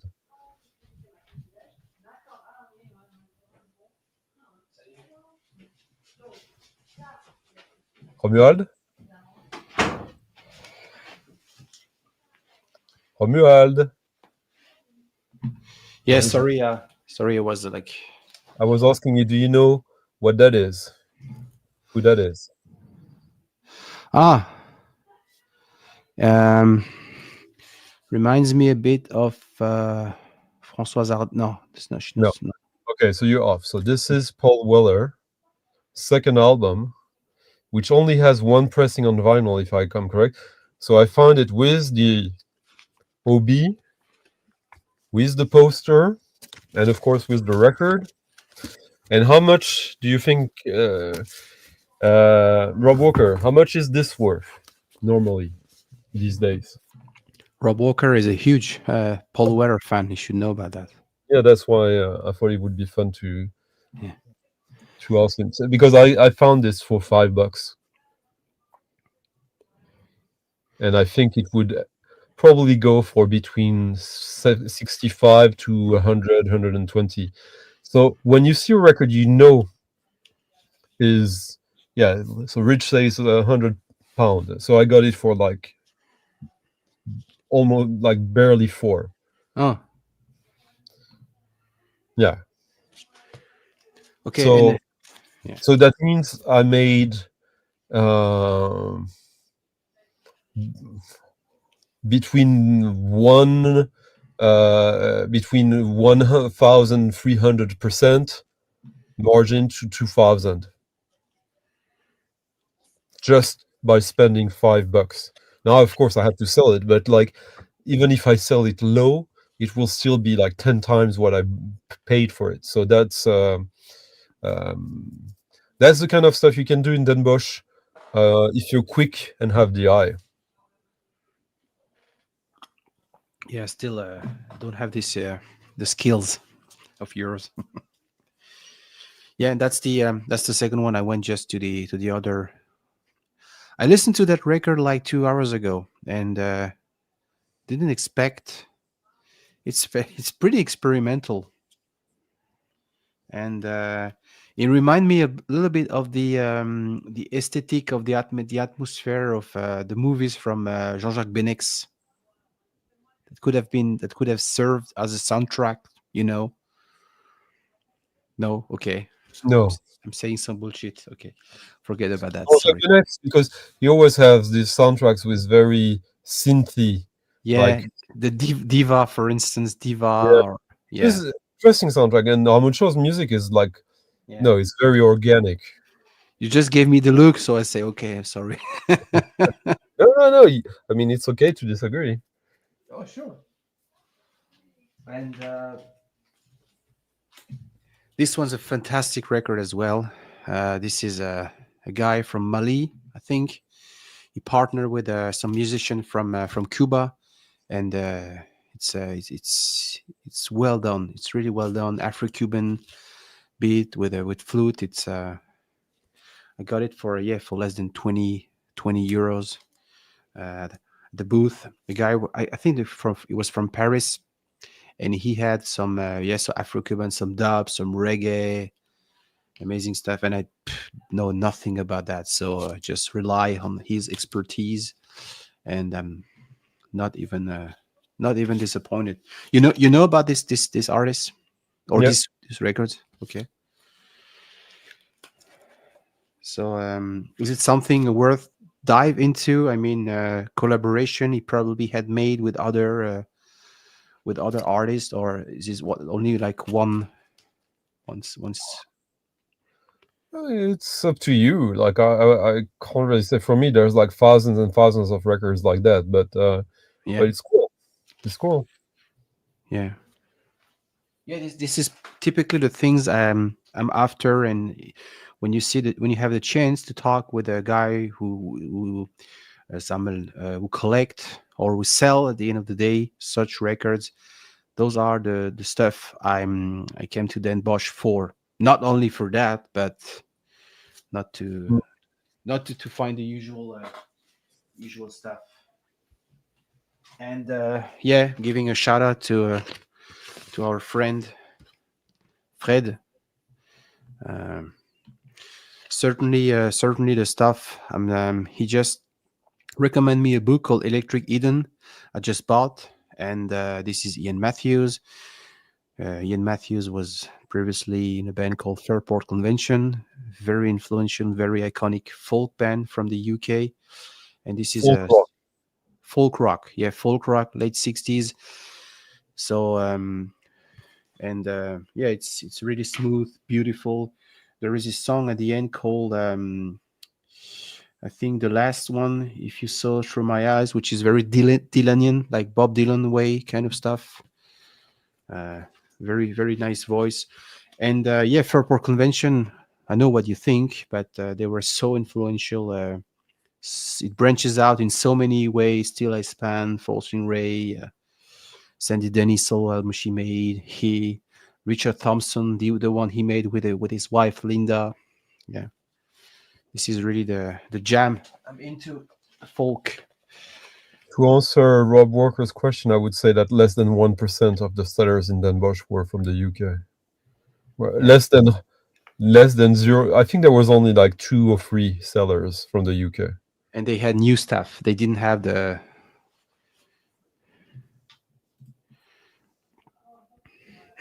Hey, Rachel, nice to see you over here. I don't think there was anyone from Manchester selling records. There was like 2 or 3 sellers maximum out of 700. So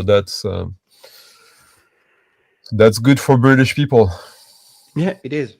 You'd find something else because there's nothing left in the UK apart from like dub and northern soul and reggae.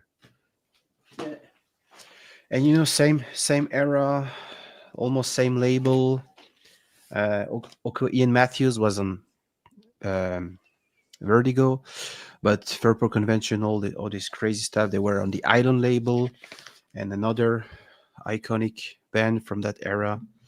I don't know really much about. I only had one album, Dear Mr. Fantasy, so far in my collection, and because of all these discussions we daily have, you, Fred, and myself. She recently made a video about this band Traffic with amazing Stevie Winwood soulful voice, and you could find this pretty much everywhere. I mean, it was not hard to find this one and the other one, the John Barleycorn Must Die. Didn't have a copy, so I jumped on that occasion, and yeah, stuff like that as well. Quintessence, quintessence. Really like this word in French. This is more psych with the Oriental influence, and yeah, I'm rediscovering as well. Quintessence. Yeah, so those are not like really super duper rare sought after, but yeah. And Péno, il y a Péno, putain. what, Pino? No, sorry. Yeah, Connasse de frappard.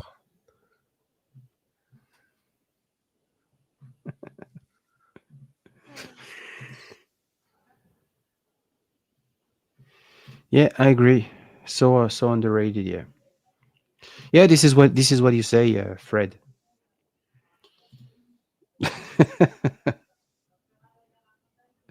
Ok. Yeah, no, ok, j'ai compris.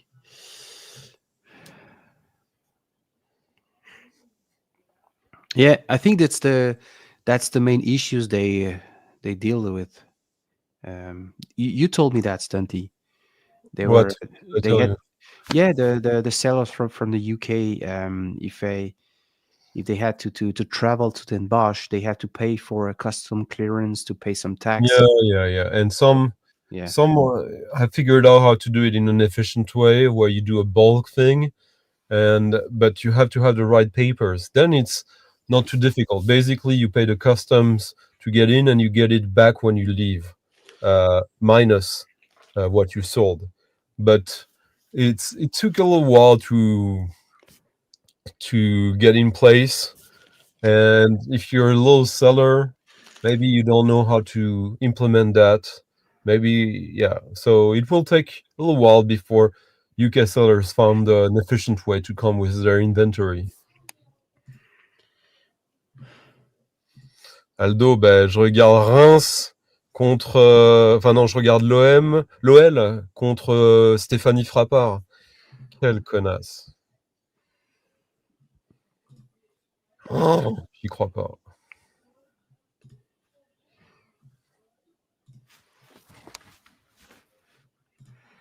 not sure about that, Rob. Not sure.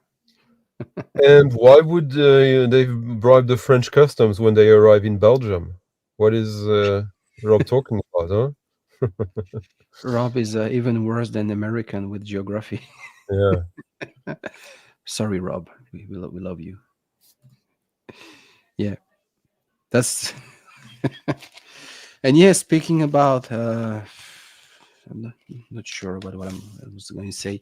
This is a one I didn't buy in Den Bosch. I found in a local store in Mulhouse. Just got back from my hometown, and yeah, this is another album I bought because of VC member Fred told me about that, and it's really weird. I listened to this one yesterday, and without the cover and without the information that this is music from Portugal, I thought this was Oriental music with some Greek influence, and nicely done. Really, I don't know what's your take on such It's folk. good. It's really good. Yeah, it is. Yeah, It's much better than Stéphanie Frappard. Stéphanie Frappard, les arbitres de Ligue 2. Hein. And yeah, Pentangle as well. We talk about that. I'm not no. I think I read a couple of articles in some blogs or in some books, and those bands are on my been on my list one list forever. This is also folk band from the UK. Never saw that label. Never saw that label before. I thought they were on the iconic island label, but I still need to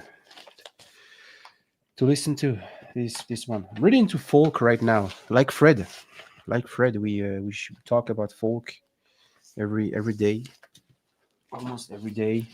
Claude here is saying that Portugal records had expensive prices in Den Bosch. Was there's a seller from Portugal. I don't know if he was called Portugal Records. If he's talking about the one I'm thinking of in the second hall, this guy had insane prices, but also had insane records. Like he had almost all the stuff he had in jazz was like the stuff that everyone wants, and the condition was amazing. But he was too expensive, I thought. But people bought the records nevertheless. I think I didn't stop to his Portugal booth. This is some Polish progressive rock music I bought from the 70s. Pretty easy to find. I think I thought no less than 4 times in Den Bosch. I didn't pay 35, paid less. And yes, Kaldovier, Symphonic Prague. So you can throw Rotten Tomato if you want. No worries. And yeah, another one has been on my one list forever. This is I think the last album from the band Taste they made together prior. Rory Gallagher made his solo career. Very much underrated as well. I don't know, what do you think? Same era as Mayblade's Grand Hogs, Peter Green's era, Fleetwood Mac. Is that the sort of blues do you like or no? What? Sorry, what? Yeah, Rory Gallagher, a former band Taste. Yeah. I don't call that blues. It's pub rock. Yeah. But it's all right. It's all right. Yeah. Do you have any preferences? Because they were these three major formation: John Mayall, Graham Bond, Alexis Corner. What do you? I prefer none of them. Okay. Fair enough. No worries. Yeah. Another Polish progressive band, SBB. Yeah. They used to play with Czesław Niemen. This is a little bit later. This is 81 and 81 records. I recently made a live stream with Didier Merlato, and he was talking about that, and I completely overlooked that era, early 80s. Recently bought 74 records at the store you sent me over, Stunty. And yeah. Wait, I'm blocking Spectrum Archives for 1 minute for his latest comment. Yeah. And yeah, something a little bit unusual. This is Italo disco dancing. Yeah. You remember the 80s, the mustache, the tapes. Yeah, I really like Italo disco. That's my how can you say that again? Guilty pleasure section. I assume it totally. Yeah. sort of stuff I was listening to last many years ago. There was this guy from Austria, and he had all these records, very clean, very good conditions. And I saw that. I said, okay, I have to grab it back home. And curiosity, they were like in the UK, the university circuit network in France. We had this MJC network, and those Maison de la jeunesse et de la culture. exactement. And those bands, I think they didn't went far as the MJC network. This is local band from Alsace. They made, as far as I know, they made two camps, Colmar and Lyon. And yeah, they were they were punk Yeah. band from the 80s. Um, French punk, French punk. French punk sounds a bit like Les Garçons Bouchers, Berrurier Noir. So, yeah, So not even rock, like it's. yeah. No, Ryan, I didn't get my Scorpions Virgin Killer yet. I'm desperate for that. Francis was tasked to find it for me, but he kept them all for Yeah, I himself. saw.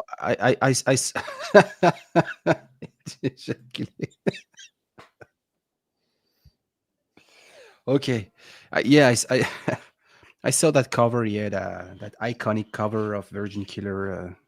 Maybe around 70, 60 euros something.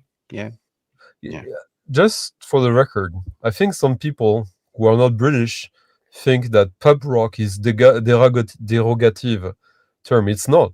Pub rock is not dismissing it for being pub rock. Pub rock is just a very specific type of British rock that comes from blues, but that is not blues anymore.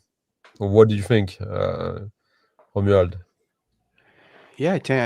I tend to agree. I think around 1971, 1973, the young, Jeff Ruffell is like ultimate pub rock. yeah, or Captain Beefheart, certain stuff. No, Captain Beefheart is American and has nothing to do with pub rock. Not Captain Beefheart. Doctor Feelgood. Sorry, Doctor Feelgood. Yeah, always makes the yeah. Yeah, I think yeah around 71, 72 in the UK when you were like 14 years old at that time. The Beatles, the Stones were the heroes of your oldest brother. You needed to have the hero of your generation your generation. So at that time, glam rock was very huge with T-Rex before uh, David Bowie spread his wings, and prog rock was also very important. I think even there were no such terms as prog rock back then, and hard rock, Deep Purple, and pub rock as well. So I think it's only branched out at the time. But yeah, I agree. I'm not a pub rock. I'm not a really an expert, and I don't find to dive into this genre, or if we can call this a genre or a trend. But Oh, it Doctor is. genre, yeah. But Doctor Feelgood is yeah, is nice. I remember there were this TV show from Britain called the Old Grey Whistle Test. Sometimes you can watch some very nice footage of that era, and even the early Nazareth. I like them. Now it's Nazareth is a stupid classic rock bands, but at the very beginning when they were like from Scotland originally, they had first success in London. I really liked the first Nazareth uh, records. A lot of, I mean, you could add that so much of classic UK punk literally stems out from pub rock because it was the same venues, like it was born in the same places Yeah. and the same social class mostly.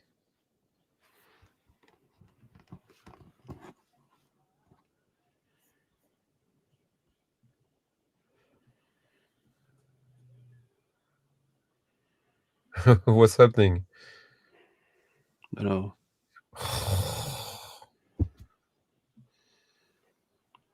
Okay.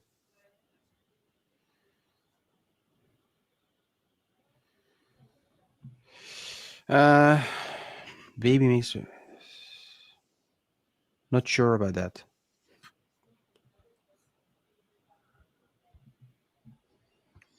Yeah, we have experts in pub rock over here. I'm not an expert by any means. But since we have lots of French people in the chat, I'm Ouais, showing. allez, parler français, c'est ça. On peut On presque les parler. enculs, les Américains. C'est tout. Sure. Orchestre Rouge. So this song, "Soon Come Violence," I had one a very long time on a USB sticks, I think, and I've been on the lookout for this. Uh, is that post punk? Is that the No, bands that influenced Asylum Party? The band came a little bit later in '89. no, No, nah. Maybe to some, but no, no. It's not. this is the same era. Marquis de Sade, Taxi Yeah, but Girl. it's not. It's not a band trying to break new grounds musically. I think it's No, more. yeah, And post punk is that, or I think. yeah. With some, they try to have some French chanson imbued, but yeah.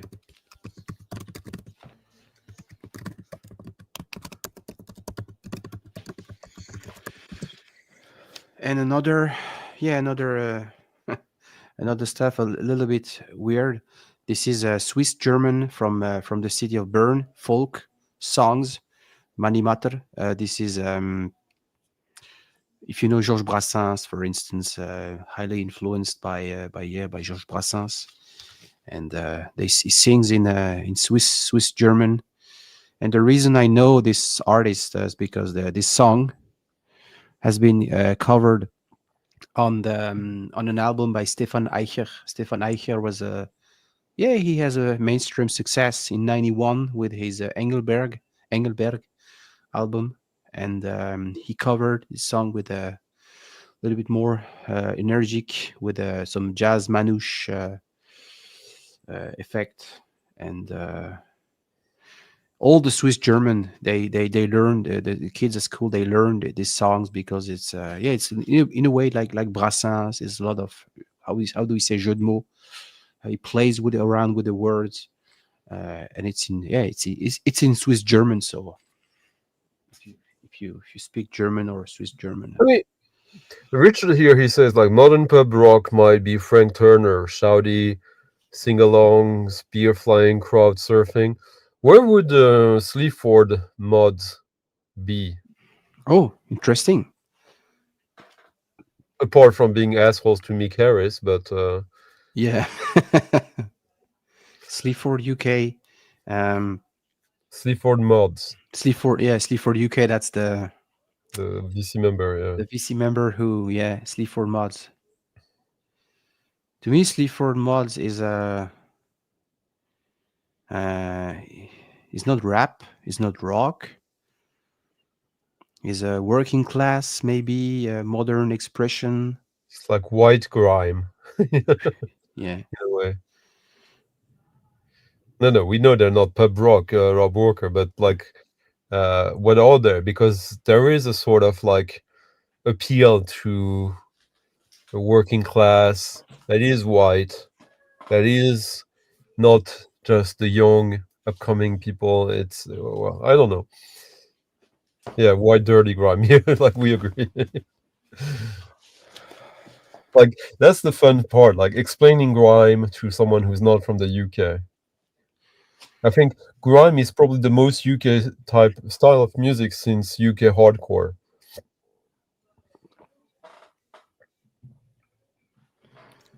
or maybe two-step garage. okay. Yeah. But Orchestre Rouge, yeah, it's a sort of like For me, it's more like alternative rock Keep in a rock. way. But Yeah, if yeah. you want something like a French band that is more like art rock, post punk in a way. It's Marteau Rouge. Marteau Rouge. That's an interesting band. Okay. Yeah, you already told me about this one. Does ring a bell? Marteau Rouge. It's the band of the guy. He's still active. What's his name again? Um, he did that record called Abattage, which people think is the name of the band, but no. Maybe Fred can help me out here.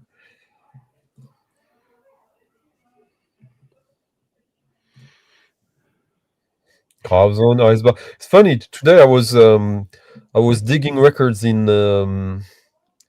Ghent with Magic Berber, and we saw like Grauzone Eisbach, the 12-inch, the blue version, the original one, like Yeah. on the wall. This is a Swiss band as well. This is the one Stefan Eicher made with his brother before all this mainstream stuff. That no one knows. Like if you ask anyone outside of France or Switzerland, or even outside of France, I would say people know Grauzon more than Stéphane Escher, whereas in France, no one knows Grauzon and they know Stéphane Escher if you're the right generation. Yeah. It was like he basically, the guy from Grauzon had a French career, like, yeah, Yeah. half mainstream. He was like alternative mainstream. Yeah, but he had a success with Engelberg.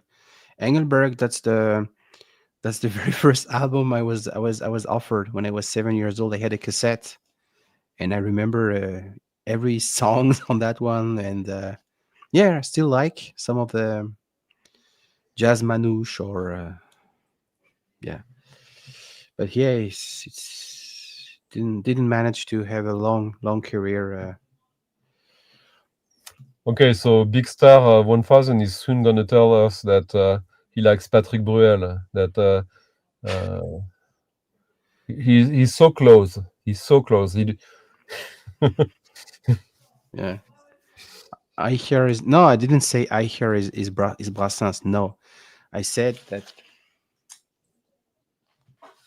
this guy, he was like in a way like a Boris Vian. So had many career, was a pilot. I think he died in a car crash, and he was highly inspired by Georges Brassens. This is what I said. But Georges Brassens is Georges Brassens, of course. No worry, no question about that. And what else did I found? Did I find? Oh, this one I was gifted by Philosopher. Philosopher sent me Rock Bottom from Robert Wyatt as a VCLT, and this one as well. Uh, I still have to listen to that record again. I only remember parts. Not even sure when. Oh, 73. So I think he made this record right after 666. Yeah, Evangelis. I think probably. Do you know about this record, Stunty? Yeah, yeah, it's a good one. Okay. I have a reissue of it. Is it way different from L'Apocalypse des Animaux, for Yeah, instance? Okay. much better. Okay. This is a gift from my parents. They That's had this. shit. Your parents don't love you. Okay. No, the reason. No, I'm joking. Yeah, the reason. This one is often mentioned by prog nerds. This guy, Symphonie du Nouveau Monde, and the other one, Le Sacre du Printemps. I don't even know how to say this in English. Who wrote Le Sacre du Printemps? Stravinsky. Stravinsky. Yeah, thank you. 1911. Yeah, and I think it was a scandal. The first one, and they played this in St. Petersburg, and Yeah, half of the tendency like rioted and destroyed the theater. yeah, Like they took all the seats off, and yeah, when you listen to it now, like where you're like, what? Really? Yeah, they did the same when Johnny Holiday play at the Golf d'Or. But yeah, anyway. I would do the same if I was at Elton John or Pink Floyd gig. Elton who? Never Exactly. never heard. Yeah. And yeah, No, this is something really cool. This is a Prague from Spain, Granada, and I'm starting to learn more about progressive rock. je le What? vois venir gros comme une maison. I Quoi? see it coming. So, like soon, you'll see Big Star 1000. He's gonna say, "Oh, Dick Arnegaard, pretty good," and then he will start to talk about Dave. Like, "Oh, pretty good." Like it's slipping. Like the whole French VC is slipping. I'm telling you. Yeah, we have a mission, Stunty. Don't forget, we have a mission every Sunday every Sunday morning. Yeah, we have a mission. Yeah, Granada. Don't know much about this artist.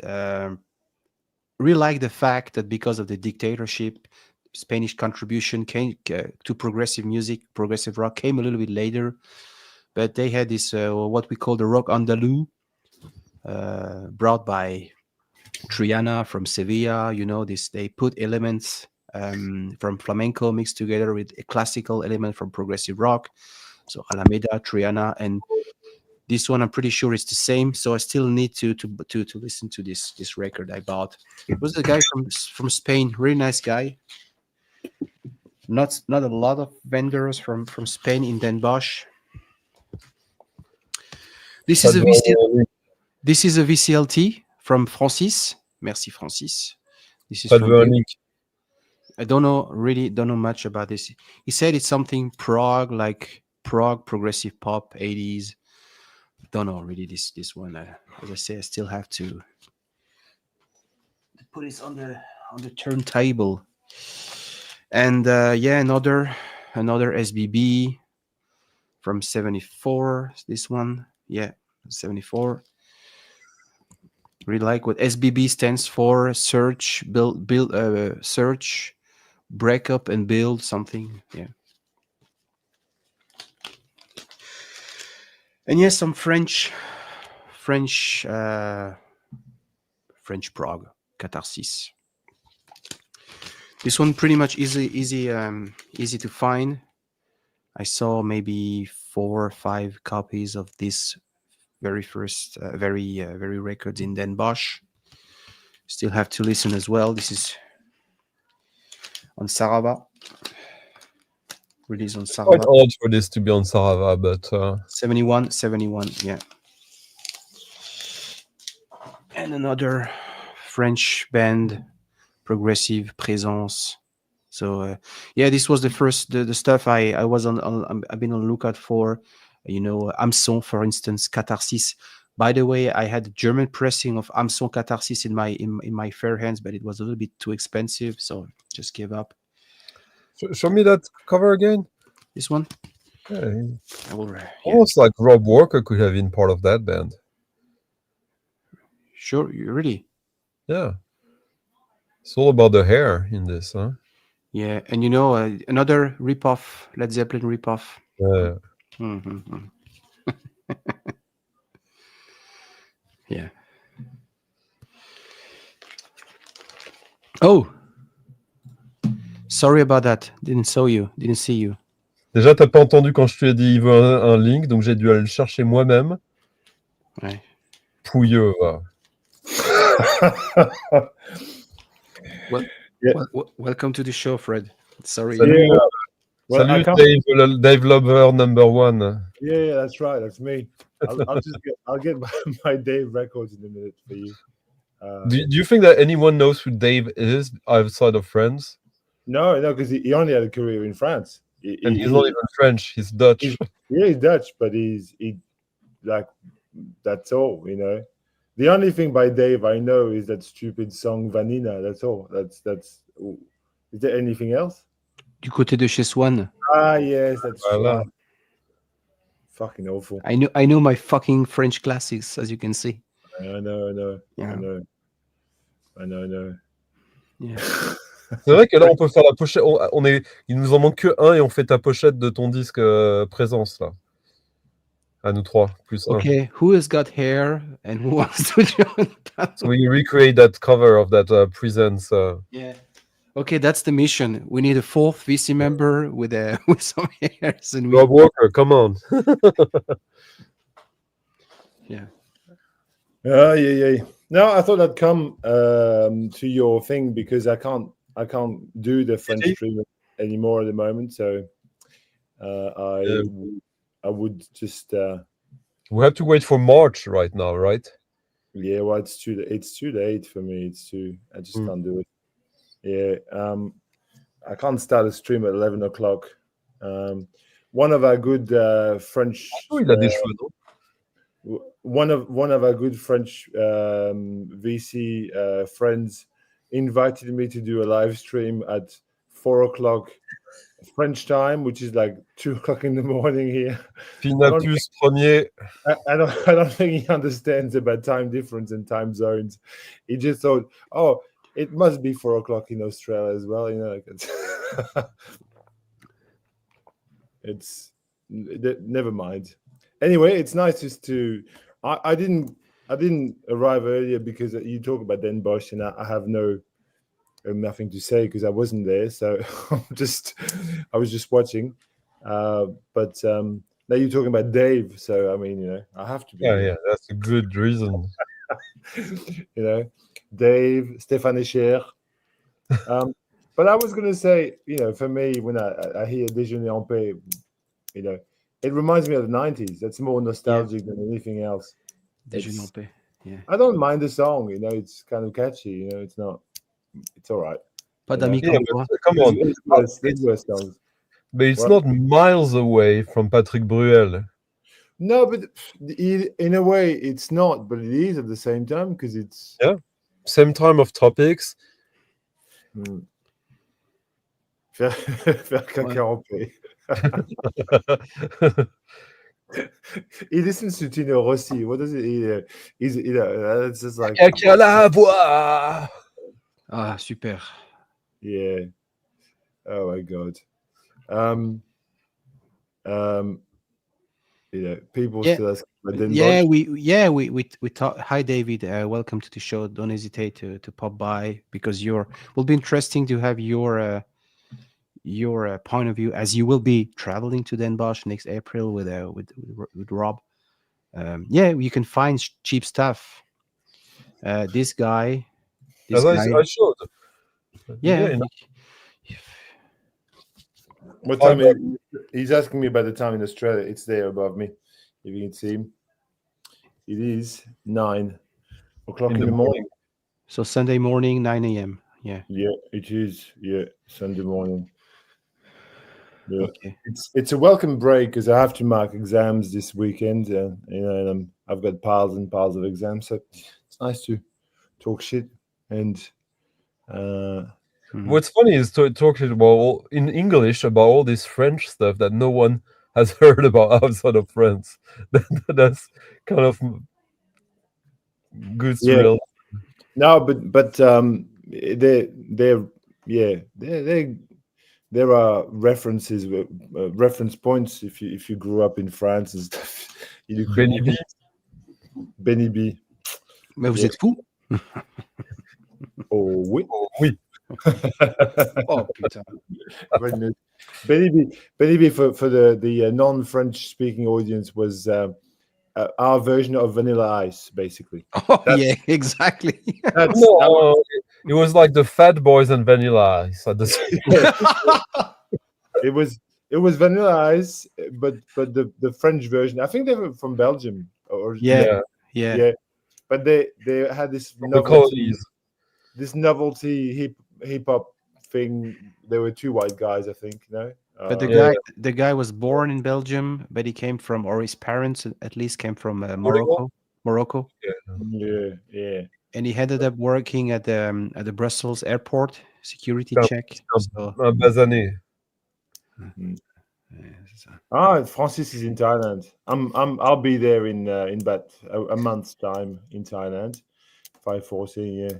where we. But a French, very French stuff that was kind of a minor hit outside of France. Axel Bauer, Cargo de Mm. nuit. Cargo de Nuit. People in Germany, they apparently was playing in nightclubs in Germany. Yeah. Mm. And Voyage Voyage was also Yeah, very no, but popular. Voyage Voyage is more international. But still, Axel Bauer, like, apart from the name, Cargo de Nuit, his big hit, that is super French, and it's super 80s France, like the Gesh Patti and all that. This kind of like Art Nouveau or Art Deco, weird, like the Rita Mitsuko, all this stuff that is very angled, like basically the French Talking Heads in a way. Yeah, Mhm. yeah, that's right. But But that is not copying. It's not copying Talking Heads. It's just yeah, running parallel. that's right. I must say, you're gonna hate this, Stunty, for me. I made a comment about Déjeuner en paix before, but I No, I think was Voyage Voyage is so fucking catchy. Every time I Oh, hear it's that great. song, it's in my head for about 2 weeks in a row. I can't listen to it because it's just it gets stuck there Voyage, voyage. really deeply. Plus It's like, loin que la nuit et le jour. Yeah, I mean, there's this whole thing in the US. You didn't have that many bands that were singing like that. Like, sure, there's a theatrical, performative aspect to Talking Heads, but in France, all the bands in the 80s were singing like that. Like literally everyone. If you didn't have like a sort of theatrical approach of singing, no, yeah, didn't really exist. Or you were a punk, like a Garçon Garçon Boucher. Boucher, Berruer Noir. Ouais. mhm. But yeah, no, it's I think Basically 1986 music. we made some really good new wave in France. I think Oh yeah. we did, some good quality, and not as you said, Stunty, not exactly copying the what was going on in other places, but having this kind of more, typically French thing. But I don't know. Maybe I'm wrong. But Oh, you yes, were I don't know if you're familiar with them. I played, I think, the first album or the second album by a band called Les I. That were, yeah, it's like sort of art rock, post punk, rock in opposition. Was released on Le Chant du Monde, Harmonia Mundi. Super funky, asymmetric rock. crazy. Yeah, like really crazy. Yeah, I think the whole thing about asymmetric rock, that is something that really, really caught on in France more than anywhere else, maybe. Yeah, it's. But we've produced and keep on producing good music in France. That's But Just we, think about like but bands like L'Affaire Louis Trio. yeah. Even there, that was like super mainstream. There was something quirky about it. That was the whole selling point, I guess.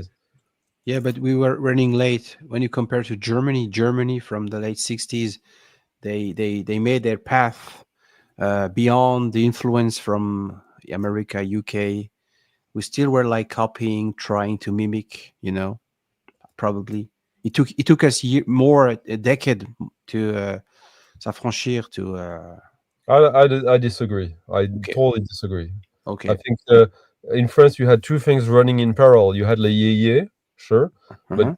like, but at the same time you had well, you had like for early, yeah, you had that. You had like you That's showed earlier, La Mort d'Orion, but you had a lot of crazy stuff in. I mean, just think about it. Like rock is the reason why jazz died in the U.S. in the 60s. Whereas it thrived in France in the 60s. It's just that the avant-garde, like someone like a Brigitte Fontaine, you think that she really has anything to look? You think she's behind anything that's going on in Germany? You think that Catherine Ribeiro is No, behind? no, no. But he didn't have a massive exposure. Even Nino Ferrer, he had mainstream, but he was doing his stuff. He was complaining because he was into jazz. There is a lack of bass when he does his metronomy. He was complaining that he didn't get enough support, enough exposure when he was finally able to do what he wanted to do musically, not only shitty, mainstream, funny songs. Yeah, but now you're using one example as if it was like he's like okay. What do you think of what's his name again? Uh, oh man, he died a few years ago. Christophe. Okay, that's another. Christoph, Yeah, yeah. Christoph, I'm a huge fan personally. I think he made some really amazing records in the 70s. But even From in the 60s, he was pretty good. Yeah, in the 60s, he made novelty pop hits like Aline and Les Marionnettes and all that. Yeah, but And like when you and listen to Aline, when you hear it, yes, you don't like go away. It's actually good. yeah, but like that's the power of a really great pop song. I mean, like I was talking about Déjeuner en paix or Voyage Voyage or whatever, or Cargo de nuit. They're pop songs and they're made for lasting impact. People listen to them and go, "Wow, that's amazing." I mean, that's what they were made for mainstream consumption, basically. Like it's great. No, mainstream concert. Yeah, it is, Yeah. but this is great. Whereas, for example, someone like Julien Clerc doesn't have he's like he's crap from start to finish. Well, you can't name a song that is like I can't even think of a He's song shit. like nothing. Like He's you know, just so bland. Sure, he doesn't. It's funny, Julien Clerc. He actually doesn't have a voice, and he managed to make that his voice. Mm. Like Yeah. oh. By comparison, you take someone who's close to him, like Souchon, and No. I think Souchon's got way more personality, voice, and songs in him than Julien Clerc would Because ever have. he's a good melodicist. Yeah. So yeah. And I'm Yeah, not a fan of Souchon, me neither, but he but has catchy melodies, really catchy melodies. Il y a une Laurent Voulzy, shitty lyrics. Mon premier, c'est désir. Ah, thank God. Like controversy. Yann Hogarth is here to defend Julien Clerc. oh fucking hell. Yes. Thank you. Yann Hogarth is here. I knew that was my last attempt to have him step out of the sortir du bois. Huh? Oh yeah, yeah. So we You talk make about French. I found this. I was at record fair last weekend, and I found this for $5. Like it was in the $5 bin. It's a nice record. It's not like to find it in Melbourne, Australia. It's really kind of. It's got a good cast. Got Georges Arvanitas, Jean-Charles Capon, Joël Favreau. Yeah, it's good. And her big brother. And a big brother, Maxime Forestier. So for those of you, well, not French. Oh, also Wiz Khalifa. Maxime Forestier is a household name. That's his sister. Just make me small again. you are making me regret to not having about the music of Aziza. I would have bought that. Yeah. It's cool. Yeah. Stupid. And I also Wait. La Ziza. Oh putain, non. Non, pas ça. Music of. Je sais. No, but like, Balavoine, yeah. Balavoine had a serious No. voice and serious hits. Like his songs. Like I can remember very well. And he could play around with the Fairlight guys. He was I think he was very I think like he's mainstream pop music, but he was very underrated. I think I feel. I feel the opposite. I think he's vastly overrated in France. Really? Yeah. But he had such a voice though. Like his voice was just like you couldn't say that he didn't have a voice. He had an amazing voice. I don't think so. Listen to le chanteur. Was that Tous les cris des SOS. Yeah. No, but what's that song? Le chanteur. Le chanteur. Le présent. Je m'appelle Henri. When he goes up in like he just. Okay, yeah, fair enough. I just find it not that personal. He does have a technique and attitude. He has a lot of attitude in a way, but yeah, I don't know. Flegefal, we're sorry that it's difficult. You're tired. Can you Sorry. can you do a little publicité or no? No, Okay, absolutely no, not. no worries. So, what I was going to say is Charles Navour. No, Charles. No. I was listening. I was in a shop yesterday or something, or the day before. I was somewhere, and Aznavour was playing in like there was a. I can't remember where I was. I was in. I stopped somewhere, and there was a song by Aznavour, but in English, and I thought, oh my god, that's just. The song She. I don't know what it was, but Yeah. it was like you Yeah. could tell it was him. It was like, I mean, he's a good singer and everything, but I just find that the stuff very schmaltzy and very sort of. Yeah, it's like the. It would be unfair to say it's bad. It's not bad, obviously, but it's music for tourists. It became that so Yeah. early. No, but it is like it's like Amélie Poulain. It's like it's a postcard from like Paolo Conte, more For international. For me, formidable. Oh, come on! Blue. Like, imagine listening to that song. No. No, you're right. There is this Brasserie Française here in Montreal. They recreate the French atmosphere, and it's a nightmare. They keep on playing Barbara, they have a selection, always the same songs. But Barbara is nice. Barbara is. They just did a biopic on Aznavour that is like one of the worst Yeah, you told me that. biopics ever. I watched it. It was so bad. It was incredible. Like they didn't have a point of view. They just tried to tell the whole story, like neutrally. And the guy who plays, he's not a bad actor. The guy who plays Aznavour in it, but Who he plays? tries to- Who plays? It's Raim Tar but he's like he's trying to mimic Aznavour rather than to offer something interesting. Yeah. Okay. Yeah. It's like a caricature almost. Yeah. Impression. He does impression more than act. Yeah. Okay. It's some records. I was talking about this the other day. I just bought the comp by Born Bad. Hey, because Dorfit, great compilation. I mean, I know that but you can't find these anywhere anyway, even if you try.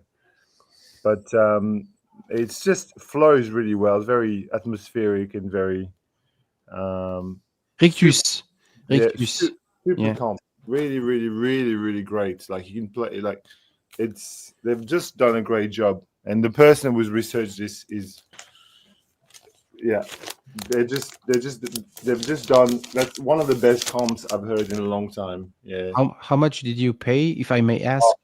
Well, in a shop here in Australia, that was $70, but it's a 3 LP thing. That's triple LP. So, I mean, it's okay. I mean, and if I'd imported it from France, it would have cost me just about the same or more. So, but it's for the viewers who don't know, Kiosque d'Orphée was not a label as such. It was more like a service.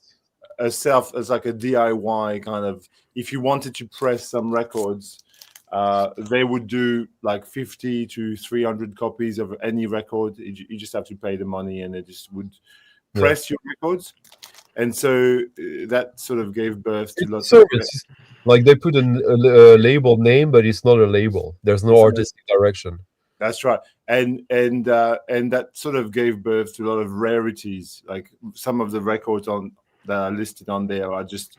Yeah, it's funny because like recently someone, I think it was Lance from Permanent Records in LA. He was doing this thing about private presses and saying that it's like an American phenomenon.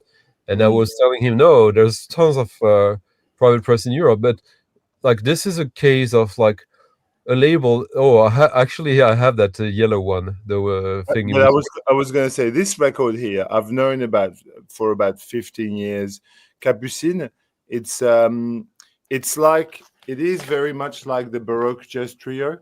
It's a harpsichord, kind of funky harpsichord record, and there's one copy on Discogs at the moment for about 3,000 euros or something, like 2,500 euros.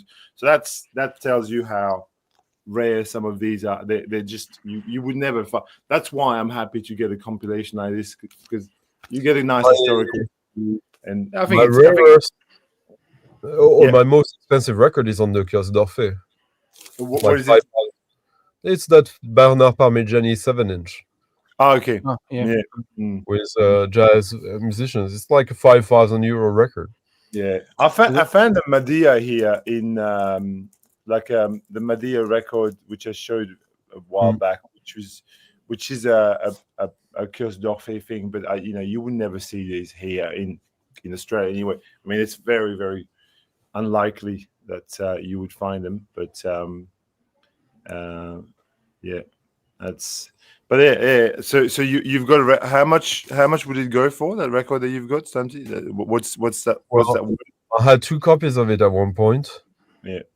I was looking for it, and I got I bought it on eBay for like about 250 euros in like 20 years ago, and then I found one copy in the wild for like less than $5, and I sold it for 5,000 euros. But that was like 18 years ago or so. I saw that it was in no wait, yeah, 16 years ago. Mm.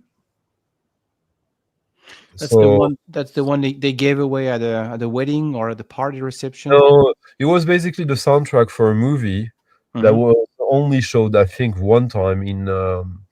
It was like an art house movie that was showed in Cannes, and the producer had a release party for it, and he pressed like 50 copies of this to give away to attendances Mhm. in 1969. It's crazy. Mm. And is it good? It's amazing. No, it's not amazing. It's great. It's really great. I mean, it's a 7-inch, and this music, it's like very short tracks, and you would want, because you have jazz soloists on it with musique concrète, you wish them to go further, but yeah. To change the topic a bit, as I said, I was at a record fair last Saturday, small record fair in here in Melbourne, and I found, I probably walked out with about 10 records, but most excitingly, I finally found a copy of this with Stunty. Yeah. Gaspard Lawal, Ajo Mazé, is a musician from Nigeria, or Ghana or Nigeria. I think he's from Nigeria. And it's kind of high life, but not exactly high life. It's got a bit Yeah, of it's a little more personal than high life. yeah, that's right.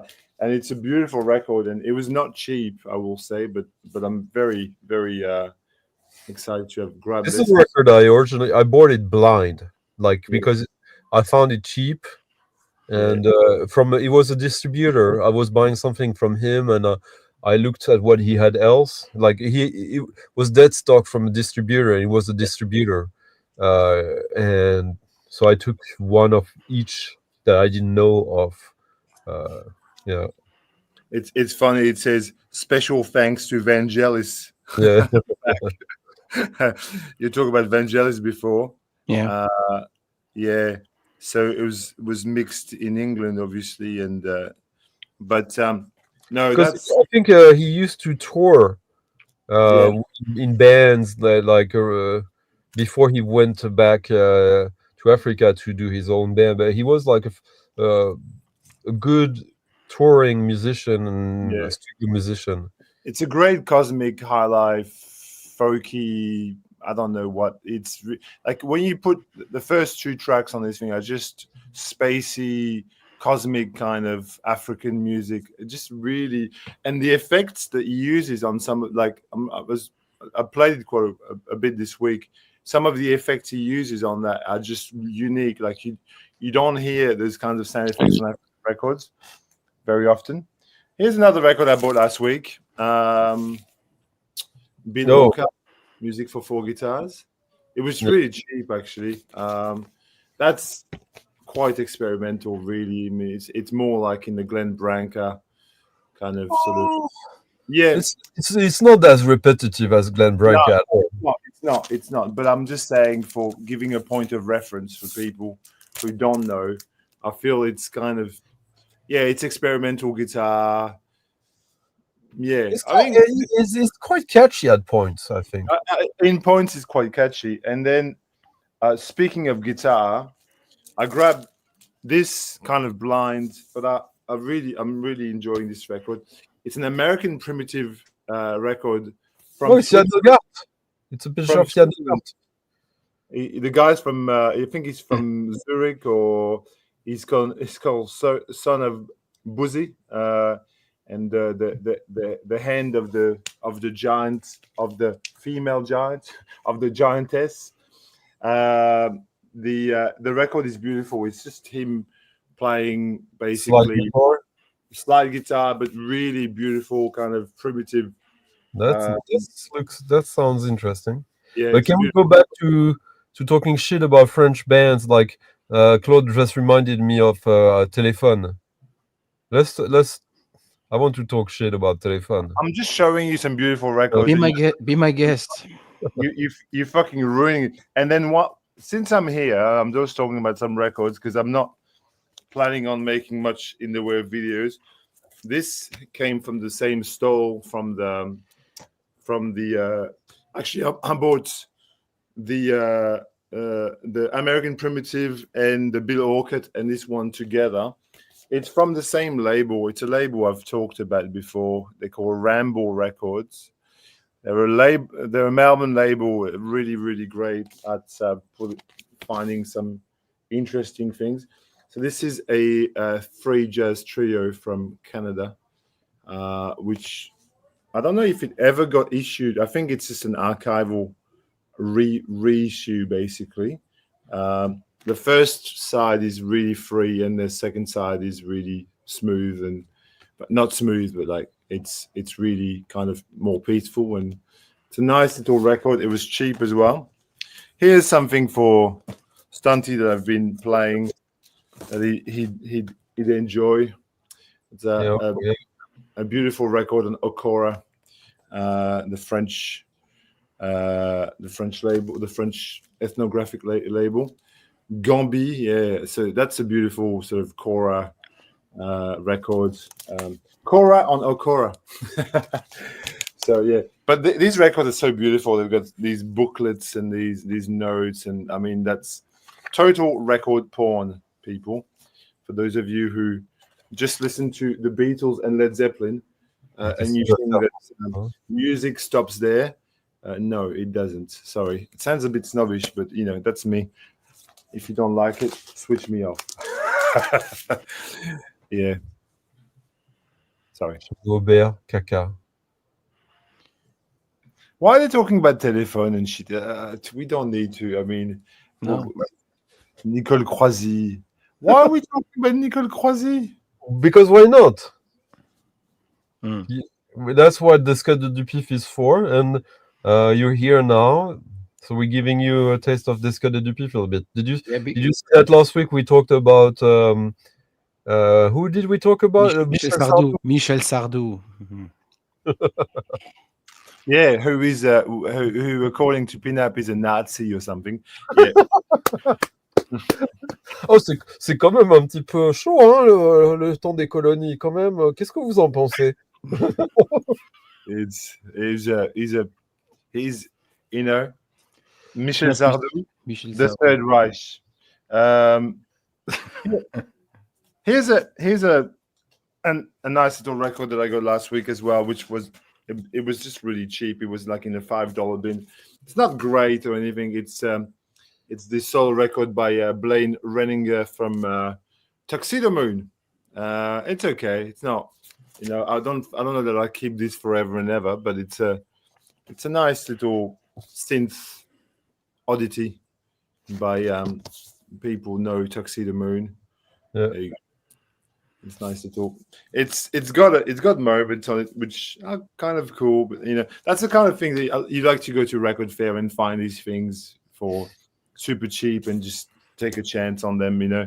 It's not. It doesn't really. It's a It's great kind of- it's a great Faust cover. Sorry about that. Yeah, well, you saw Faust. And speaking of Faust, here are two Faust records that I would recommend. One of them is called it's called the Apple of the Moon, and the other one is called the Wild Bull. Beautiful records, huh? Stunty must be a fan at These least. are two of the most. No, you don't like them. I No, can see. they're good. They're good. It's just they're the two of the most of true avant-garde electronic music. Two of the most mainstream records of that kind of stuff because they were Yeah. well distributed. Of Like, course. Yeah. Yeah. So a lot of people know of these records while they don't know that kind of music at all normally. So Yeah. like Morten Subotnik, he was basically he was West Coast and he was sponsored by Don Buchla, if I remember correctly. Yeah. It's played on the Buchla. Yeah, Yeah, it is. so Played it was on the Buchla. basically Buchla is one of the two synthesizers brand of the US that are famous. Like you got Moog and Buchla were kind of in and competition. Yeah. Buchla is way more like is the basis of modular synthesis in many ways, the way we know it nowadays. And Morten Subotnik, who was married who later to Joanna Barbara. Yeah. Um, It was also very, very experimental and very yeah. made albums where she just looped her vocals over and with lots of tape manipulation and stuff. Yeah. Before even that, she invented this whole thing called circular breathing for singing. She had like a 12-step technique that she invented. She's amazing. Her solo albums are great, but like every record featuring her is worth listening to. But Morten Subotnik, he was basically the sales rep of Buchla, and like imagine in the US. Now I'm not talking shit about the US. We usually talk shit about it, but so in France we had Jean-Michel Jarre. They had Morten Subotnik. Okay. Yeah. Buchla also another artist that comes to mind straight away when I think of Buchla is Suzanne Ciani. She was a big But she came later. What? She came much later, like 10, 12 years later, and she was like, I mean, I think that her music is shit, to be honest. But she is interesting. No, but okay. Some of the music, like the stuff that she did for TV commercials and stuff, is pretty hit and miss. But then she's done some stuff after the fact where she's done some like electronic music pieces. Okay, I'll give you that. So we had Jean-Michel Jarre, the US had Morten Subotnik. We had Catherine Lara, they had Suzanne Ciani. No, come on. Both they were both the first to sponsor like white hair, like like silver hair. Maybe, but it's Ciani was a babe. That's I will give her that, which is not something you want to be necessarily known for when you're an artist, but she's a beautiful woman. So Rob is putting a comment, but I'm addressing the question to both of you guys. What? Where is Stockport? I'm not familiar with that city. He said 10 miles outside of Manchester. The Smiths. No. Oh my god. Wait, I'll give you Suzanne Ciani's Buchla concert. There you go. No, I'll also seriously come with something. Find this. Carlos Paez. You got it. Yeah. Carlos Paez. Another one. Movimento Perpetuo. Masterpiece. If you like music. but how could you compare with with the It's one it's you made it's me. more it's there's more instrumentation on this one than the one you've got. It's more Okay. fleshed out. You know, there's more there, but both of them are worth. I think they're both beautiful. Okay, I know which one. Yeah. Rob Walker, I challenge you to find the second album by The Hypnotics. You remember, Fred, The Hypnotics? The Hypnotics from From the UK, from the High UK. Wycombe, like garage, psych, indie. Their second album on the Situation 2, the same label as Loop. They're kind of like Loop, but more indie, more garage. No, I don't think I know well, I know the name of the band rings a bell. I know Loop for sure, which were more like kind of The Hypnotics were more successful. Loop. Commercial. Loop was more shoegaze. I feel, a bit more kind of Mm. like in the like dream pop shoegaze. No, am I wrong? I don't know. They were hard, like heavier, quite heavy. Loop. Mm. Every song by Loop was pretty heavy and almost industrial. Industrial cyclic shoegaze. Like the Hypnotics is more like cyclic shoegaze, garage indie. Mm. Can I talk about a cool record? Sure. Always, they say. Somebody sent me this very generously. A friend from Germany sent me this record in the mail, probably a month ago. It's a record that I was aware of, but I've been playing it nonstop. It's Kadef. It's a band from I think they're based in Canada, but they feature Dan Braja Wallman, who is a saxophonist, and he made some very cool sort of like spiritual jazz-ish. This record though is more like an East meets West kind of. It reminds me a lot of things like the Natural Information Society or that kind of sound where you've got the sort of like Eastern. In this case, it's very sort of Middle Eastern kind of flavored and jazz sort of clashing into each other. That's a beautiful record. I've been playing this nonstop for the past like 3-4 weeks. I've played it a lot, and I would highly recommend this record. Beautiful label, Yeah. RR Gems from Estonia, I think. So what was the name of that Ramble record? So you have two records in a row with RR. Oh yeah, that's funny. I never thought about it. Yeah, you're right. RR and just put them together. There we go. RR and RR. Since Aldo amazingly is aware, knows the Hypnotics, I'll just give a little bit of a trivia about the Hypnotics. Their second album, which I challenged Rob Walker to find, features on one track, the longest track, I think it's like a 10-minute long cyclic track, features Kevin Martin on the saxophone when he was doing his band God with Justin Broderick from Napalm Death and Godflesh. That was the little bit of trivia for Francis and Aldo, since they're both into metal. I think, I mean, the name of the band rings a bell, but I don't think I can place them in my head at all. Yeah, okay. Well, you can't. It's fine. It's something to discover, maybe.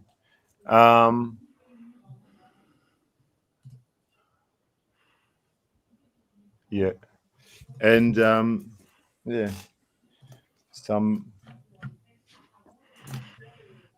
Here's a beautiful record I got because I got this Carlos Paredes from a shop in Lisbon, and this here is This is not approved by Donald Trump. no. they're the people escaping America right now. No, no. Let's not talk about politics here. There's no point. But Ostubaros, they're a band from Cabo Verde, Cabo Verde. Cap Verde, which is Oh. an island of the coast of Africa, which was colonized by Portugal. And this is one of the most iconic records from that Música de Cabo Verde. It's a funky kind of, tribal, Cape Verdean, just really, really, really fire record. Amazing, amazing. I don't know what else to say about it. It's just, very dynamic. Lots of good organ playing on it. It's beautiful. Os Tubarões. Not easy to come by, but it was cool to get. It's a kind of, if I'd been to Den Bosch, that's a kind of record I would have been looking for.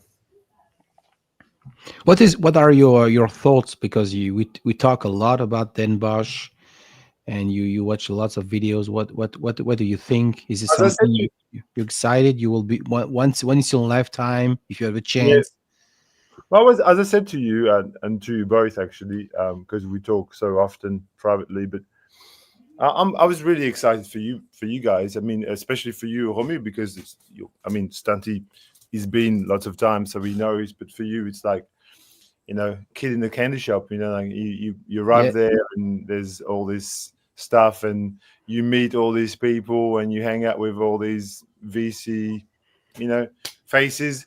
It's what we do this for, really. I mean, we just, it's great to like this here. I mean, I'm taking a portion of my Sunday morning just to be on screen and talk to you both, not because I want to be on screen and talk to a whole lot of people, but because I want to talk to you both. That's because you were both on screen. I'll just join in and have a chat with you. It's more like we're having a chat like we normally have a chat, but it's broadcast to the world. No, but Jared Pork, it's like having a chat publicly. For us, it's the opportunity to have Francis complain about us not talking about heavy metal enough, and that's right. always good. Correct. We're not going to talk about heavy metal. Sorry, Francis. I mean, I've All got these two. posts today, not politics, not Téléphone, not Michel Sardou, not. I've got two. I've got two or three Black Sabbath records. That's all I can. Like, that's my best contribution to. Yeah. That's it. I can't do it. But talking about Den Bosch, I mean, I was really like, I was not at all. I didn't feel envy or anything. I felt joy for you guys. I was like, hey, you're hanging out. You're seeing Faust live. I was like, I was just really happy for you. I was just really kind of, and You just don't want. You're just afraid of all the gay sex we were having. That's Romu told me everything. What do you mean? He took photos and everything. No,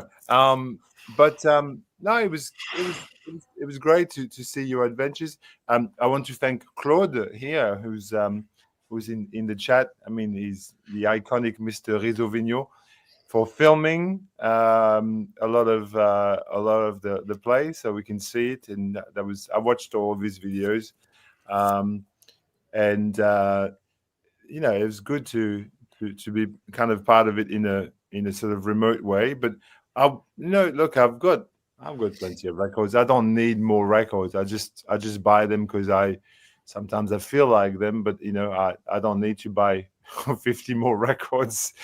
It's just something fun to do. But I don't know.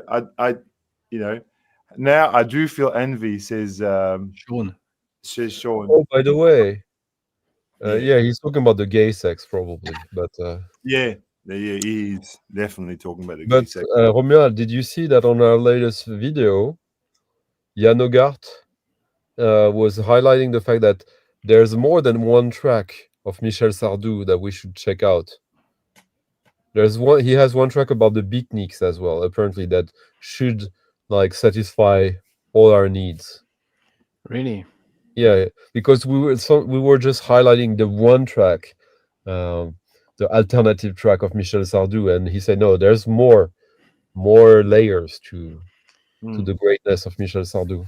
Oh yeah, the greatness of Michel Sardou. Yeah, sure. If you're woke enough, any song will trigger you. any any Michel Sardou song will trigger you. I know Uh, some French VC member.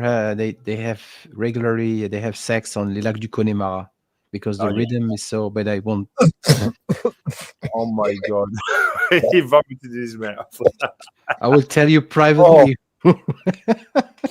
Les, les lacs du wait, wait. Connemara. Wait, Fred. How would Romuald know that intimate detail about someone in the VC unless it was himself? Oh, quand même. That's that's correct. That's correct. Les lacs du Connemara. I mean, Sardou.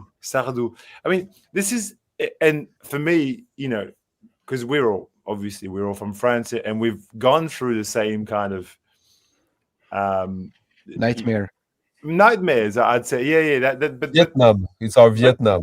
but the experience, because in France you've got chanson, you've got variété, which is, I think it exists in other countries for sure, but in France it's variété it was TV shows that were variété shows.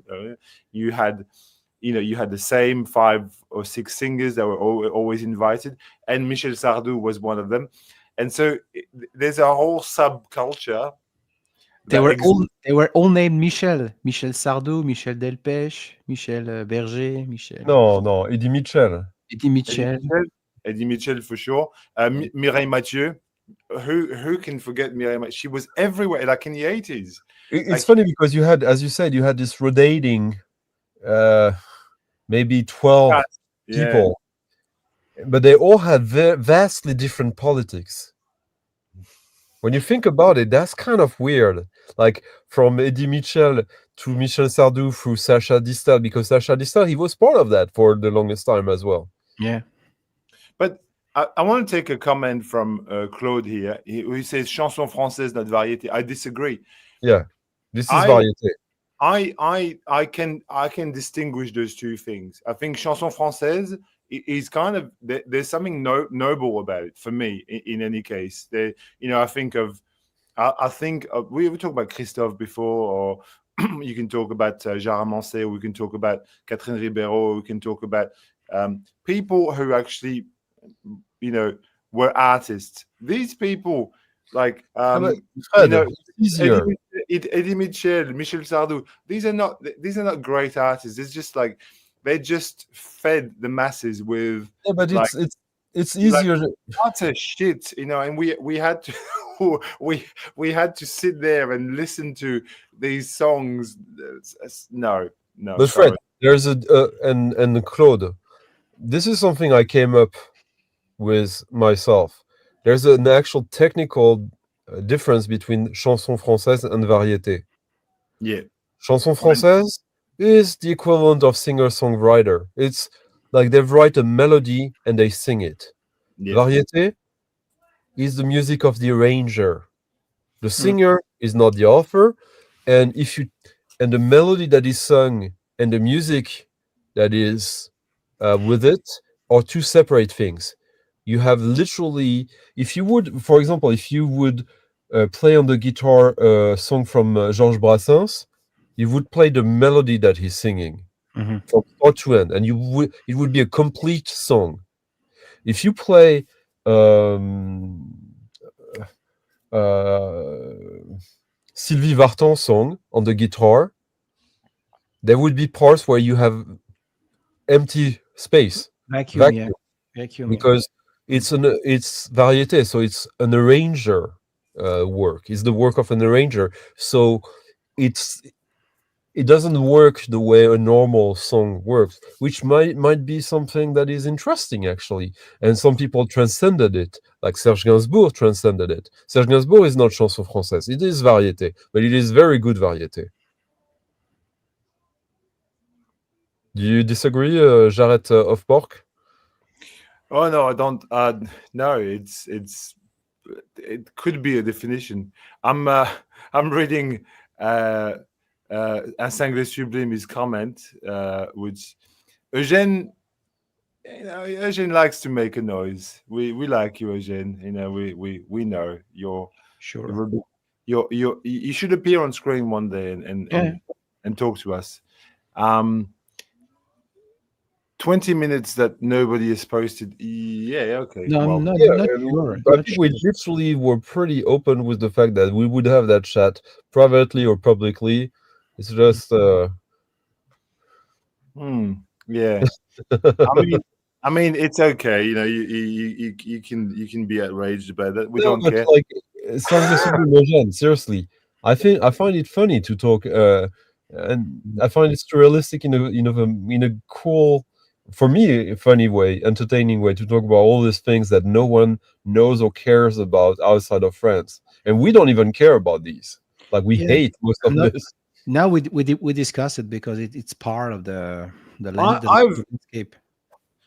for the record with Eugene, I've been showing records, and interesting things throughout the thing that have been here. So we haven't just talked about Sardou, and okay, maybe we're on an English speaking channel, so maybe it's probably is not the topic that interests the most people when most people are But you going know to what? go. Sometimes I Then, try. then we would be talking about the Beatles box set.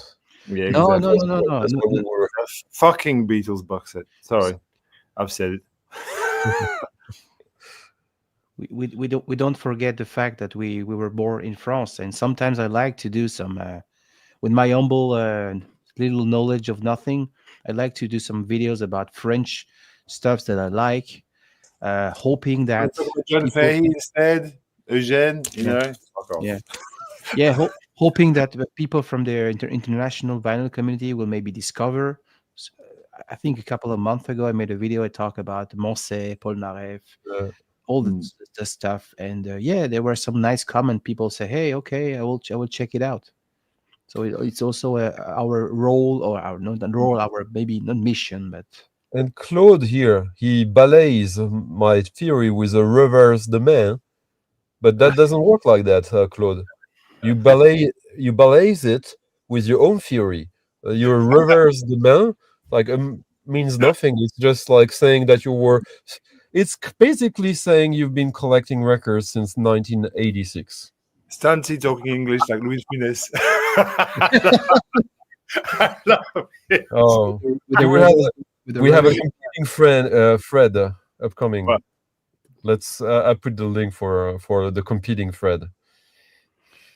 Yeah, Oh yeah, but then we can't really do the four people band with the hair. That Oh doesn't work. yeah, you have to have put a wig on. I'm Yeah, sure Fred has one. Come a on, mop. Fred. Just get your mop somewhere. Let's try to stereotype gay people even more, right? sure. And Yeah. Francis Cochet, c'est what is it? Francis, pourquoi? Ça part Mais en couille. attends, remonte ton disque de Cora, Fred. Mhm. Tu vois, et de grosses couilles même, j'ai envie de dire.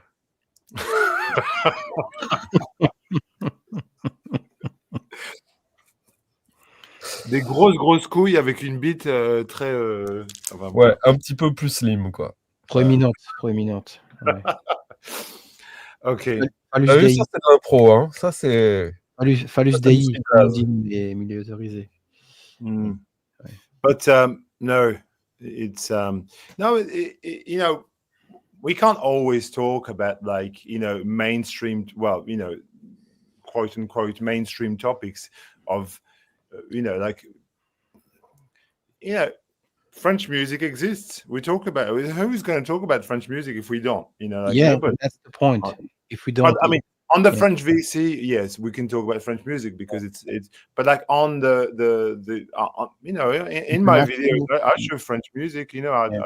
I do it all the time. So Yeah, I mean, we that's a can't good talk- point. Mike Vinyl Spiral, sometimes he mentions artists like François Hardy or Gainsbourg, but and you're that's all right. they know. That and like and you're right. That's all they know. They know Gainsbourg, François Hardy.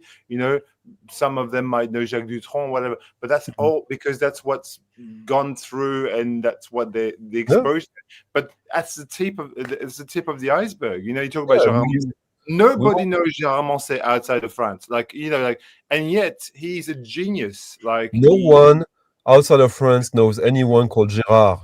So Gérard Lenormand. Explain Gérard Lenormand to the.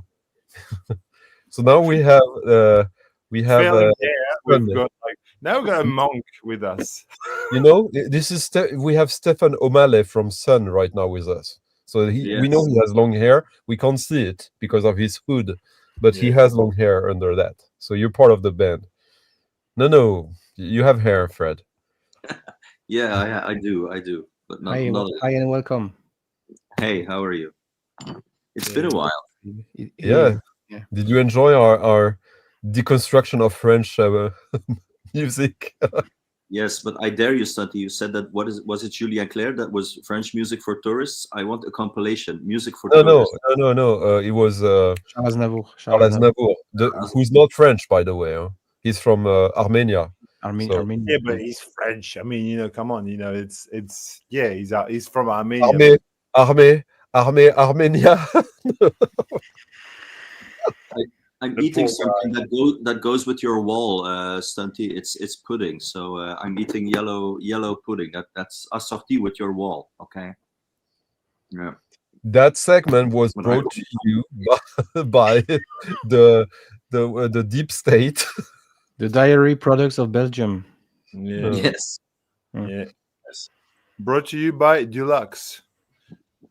Something like that. Yeah. I want to come on because I went to a great double bill concert last week of Kelly Moran and Keely Forsyth. Kelly Malone. No, Kelly Moran. Oh, you know? Yeah. Who does techno, right?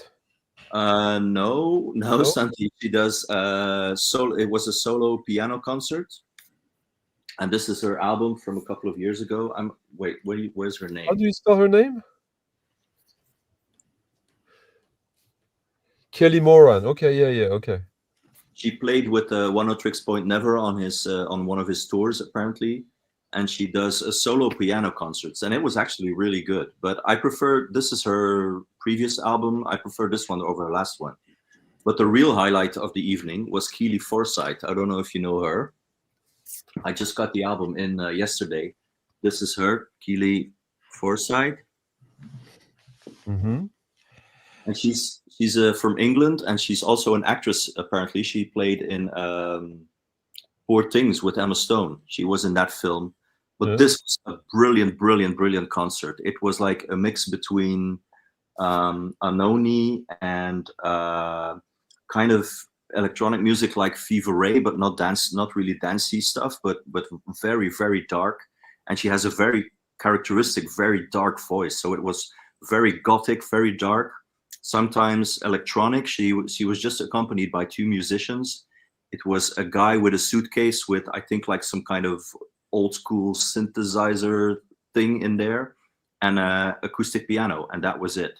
And she was just singing, and it was really great. I really highly recommend this. Keely Forsyth. She's a great artist. And I bought the Dinked edition. This is something that independent record stores in England do. They work together and press limited editions of albums. So this is. I really recommend this. This was really. I really enjoyed the show. It was a great discovery. So, have you heard of her, Stunty? I've heard of her. I think I've listened to her. It just hasn't like. Connect with me, so that's enough that I remember exactly. I don't have anything like negative to say about it. It's just there's so many now like stuff that is in the spectrum between like hyperpop and Diamond Galas.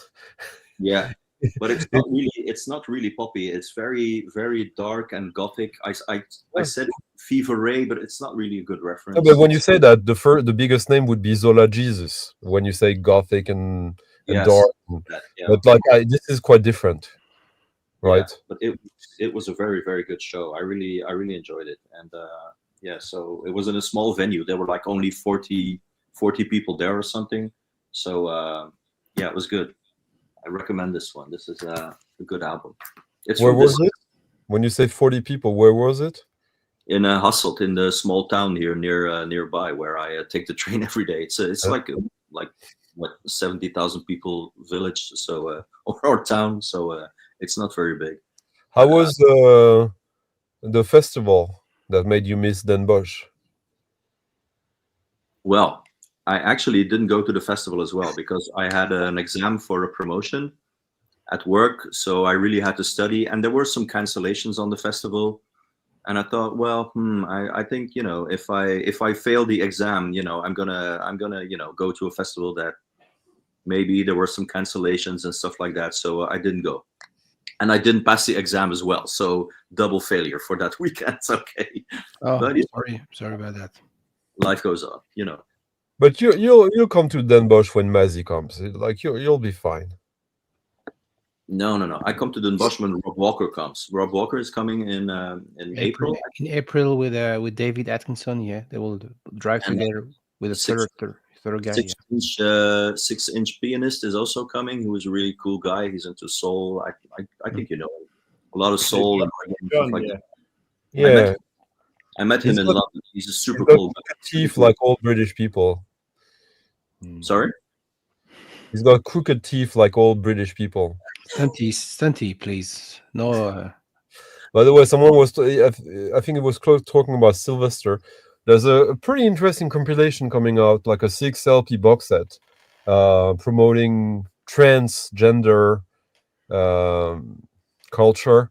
And there's a cover of, what's the biggest Sylvester song? You make me do feel you, do you want a funk?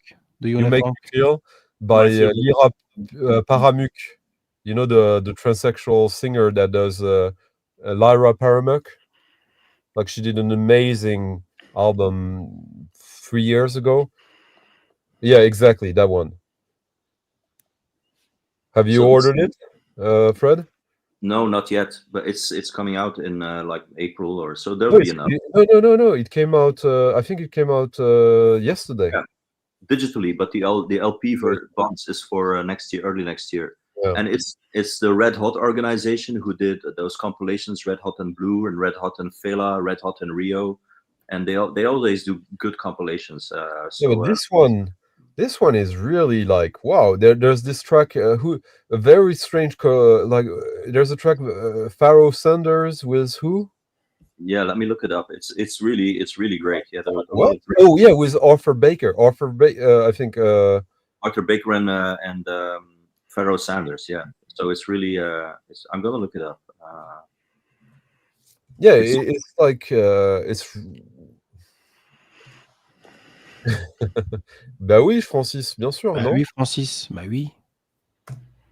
Tout le monde qui peut, vous venez demain, on parlera en français. Mais yeah, that compilation, I haven't made up my mind yet because I mean it's expensive and compilations, you know, that are not from a label and all. Like sometimes it's like, when are you gonna put it out and listen to it? But this Yeah, one, it's a crazy track list. There's collaborations with Laraji, Devin Rabinhart, Beverly Glenn Copeland is on there, Jeff Tweedy is on there. and Will Oldham is on it as well. Yeah, Lightning Bug. Who else is there? A lot of names that I don't know. Yeah, and that's cool. Bill Callahan, Grouper, No, Anoni, Bill Callahan, not the Will Oldham. Yeah. Moses Sumney with Anoni. Yeah, Jilin is there. You know, GLEN with a collaboration with I don't remember whom, but it was pretty. Everything. I think there's 46 tracks in total, and they're all. Yeah. Yeah, they're all intriguing. At the very least, intriguing. Have you heard about that, Fred?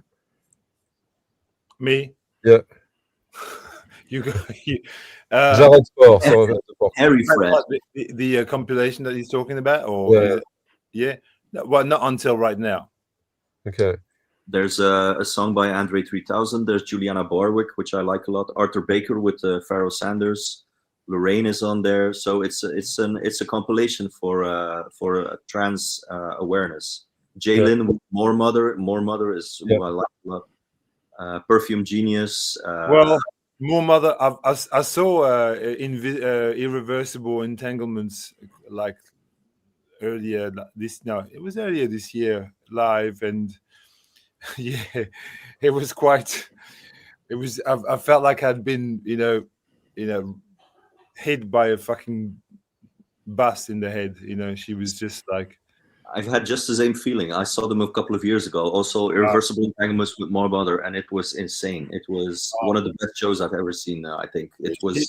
And my friend booked tickets for us, and he goes, "Oh yeah, I got some tickets." We're in the front row, literally, like because it was a seated venue. We're just in the front row, like it was just so jarring. Like I was like, it was physically. I felt physically sick at one point. I was like, "Oh my god, this is just so." Okay. Like I felt uneasy, about the whole thing. Yeah. She's certainly a force. Yeah. Anything else? But also her solo projects that she does. Those just really.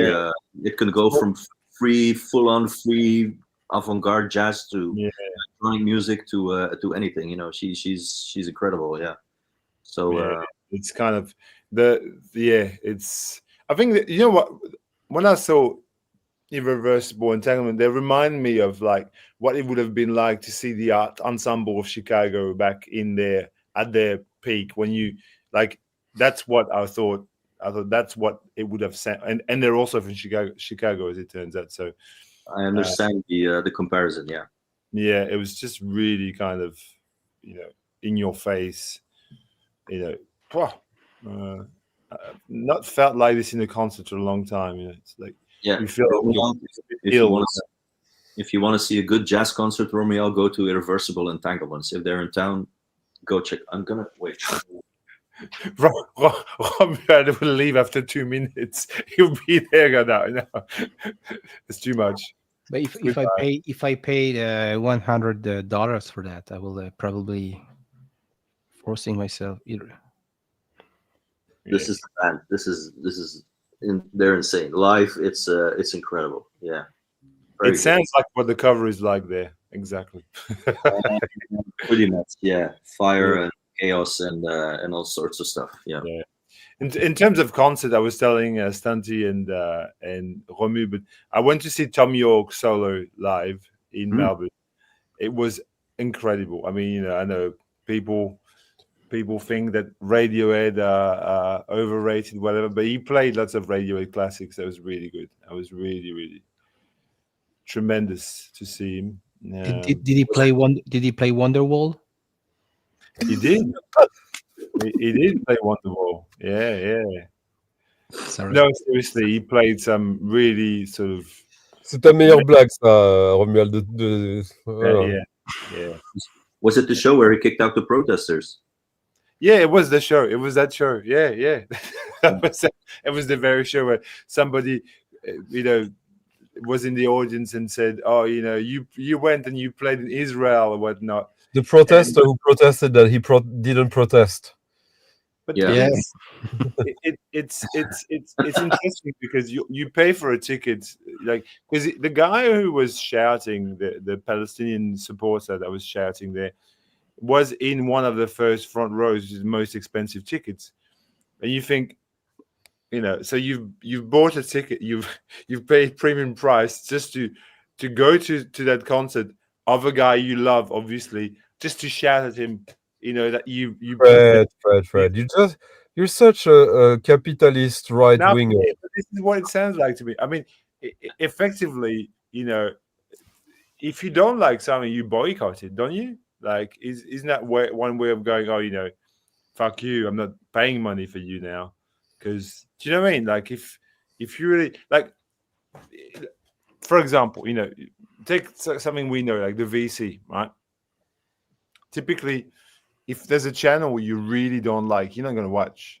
I mean, you can hate. No, come on. You know it's not true, Fred. You can hate watch a little bit, but there comes a point where you just go, well, I'm really not going to watch this, or I'm this doesn't belong in my life, like, and I do it. Like, I'm just like, there's some channels that I just I won't watch because I'm not interested. Anyway. But Tom York was amazing. He played acoustic versions of Airbag from a computer. He played a beautiful version of Weird Fishes from In Rainbows.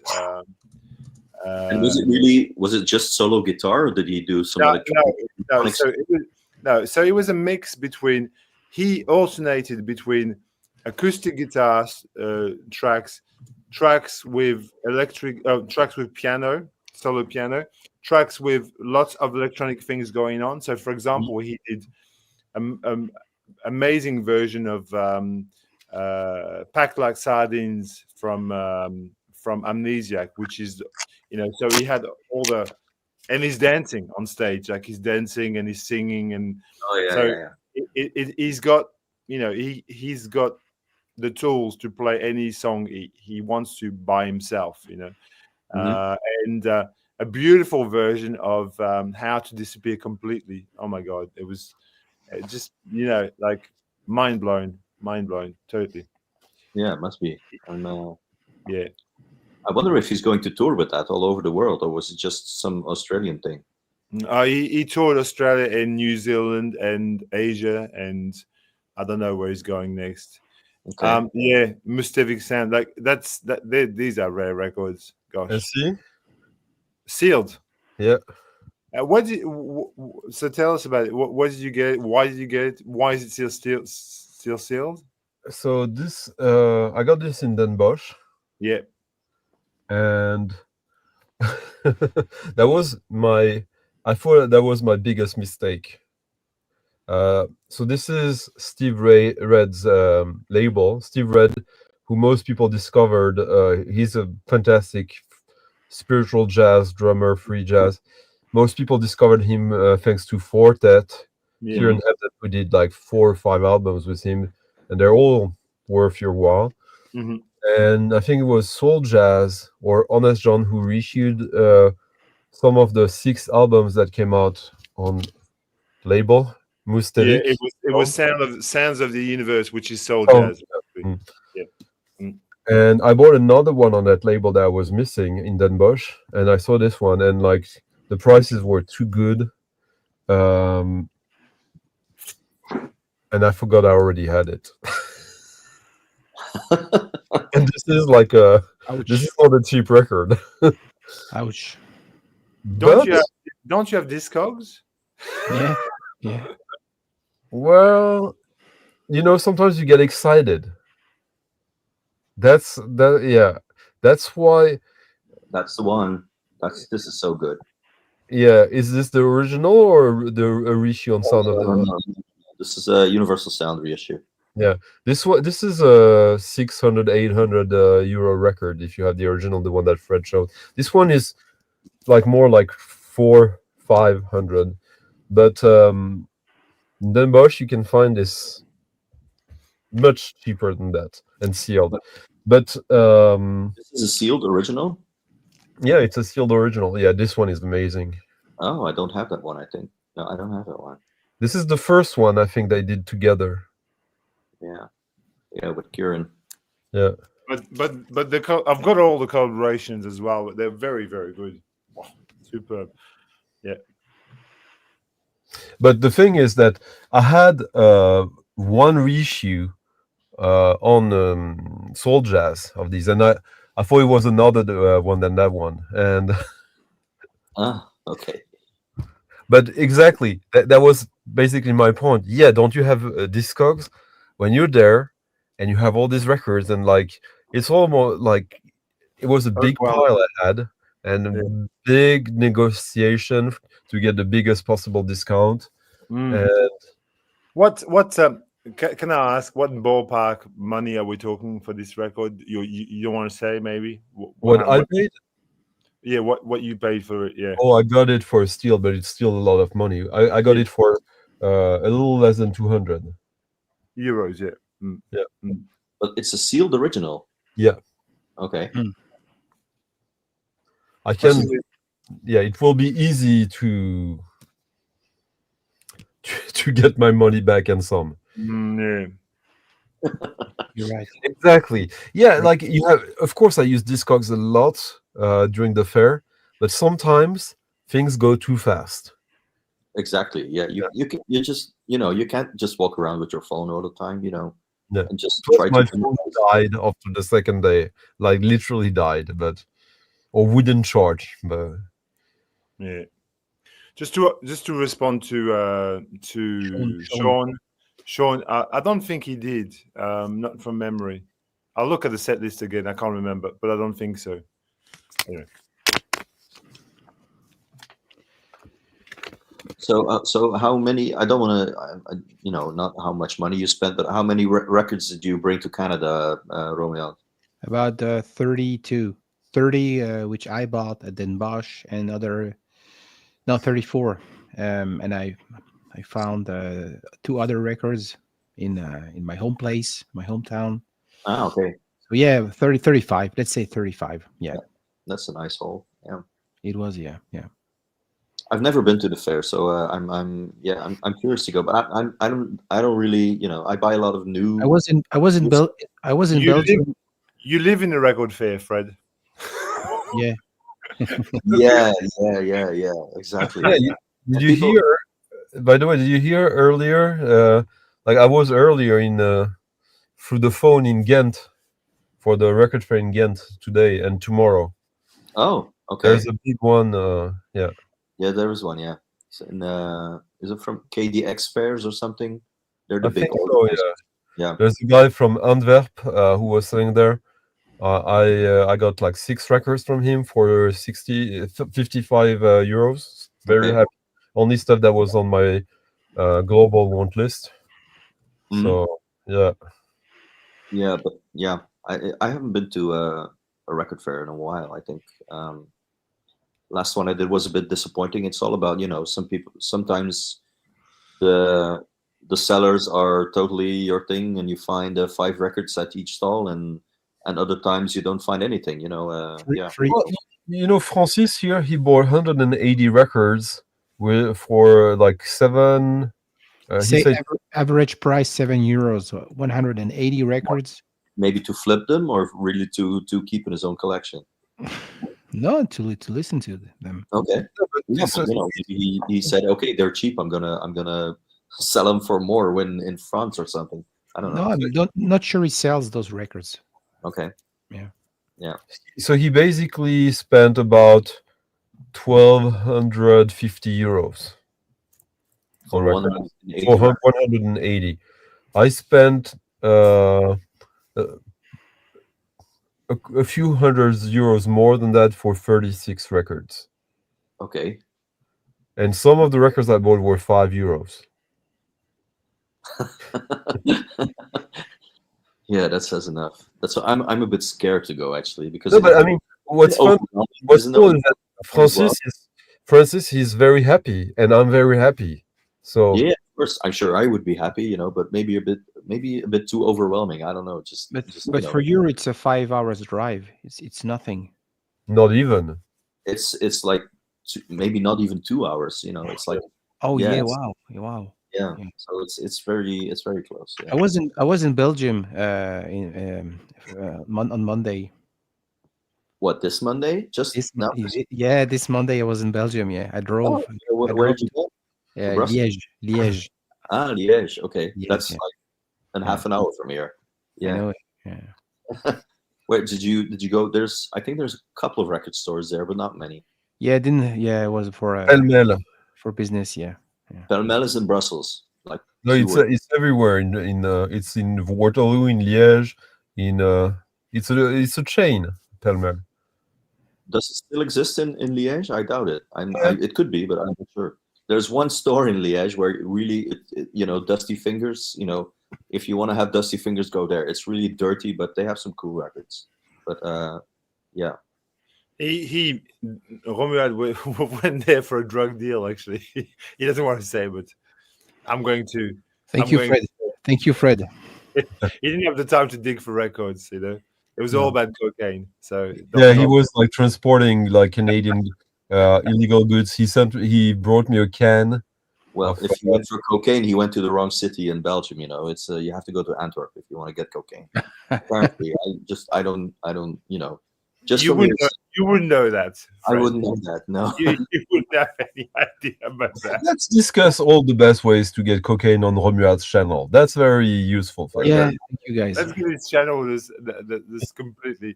Nah, Yeah. I mean, Let's cut this out. Yeah. let's get serious. No, it's you know, for you, Fred, it'll be easy to go to Den Bosch. You can go there in a couple of hours. You know, I don't know. I don't even know where you are. Go there now, right now, Fred. Just go there now. But the thing is, I'm going to meet some people from England there probably, and maybe I don't know. Are you going back, Stunty, in April or not? I don't know. The guy I went with, Steve Davis, he when we were done there, he was like so excited to go back there in a year. He probably spent. Yeah, I think he spent more than 5,000 euros. Wow. But he probably got as many records. Not, he probably got 120, 140 records, but the expensive kind. But not not the 2,000 euro record either. It's like 250, 300. Because in avant-garde electronics, there's not many records that are worth 4 figures. But we were I was kind of like trying to infuse in his mind the idea that, like, without telling it straight up, like, let the dealers restock, let them like give them some time to find stuff for you. And I didn't say it that way, but I thought like he would understand that, because a lot of the stuff we got, it's not gonna be there anymore, and like we got what they had available, and we were like literally the rhetoric was like, let's build a budget for next year in a year.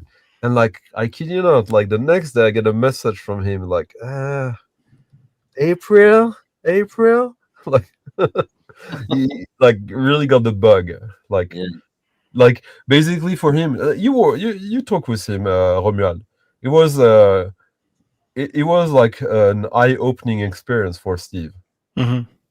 It's this guy, right? The snooker champion. Yeah. I heard you guys talk on the Scud in the Pief thing on Sunday. Yeah.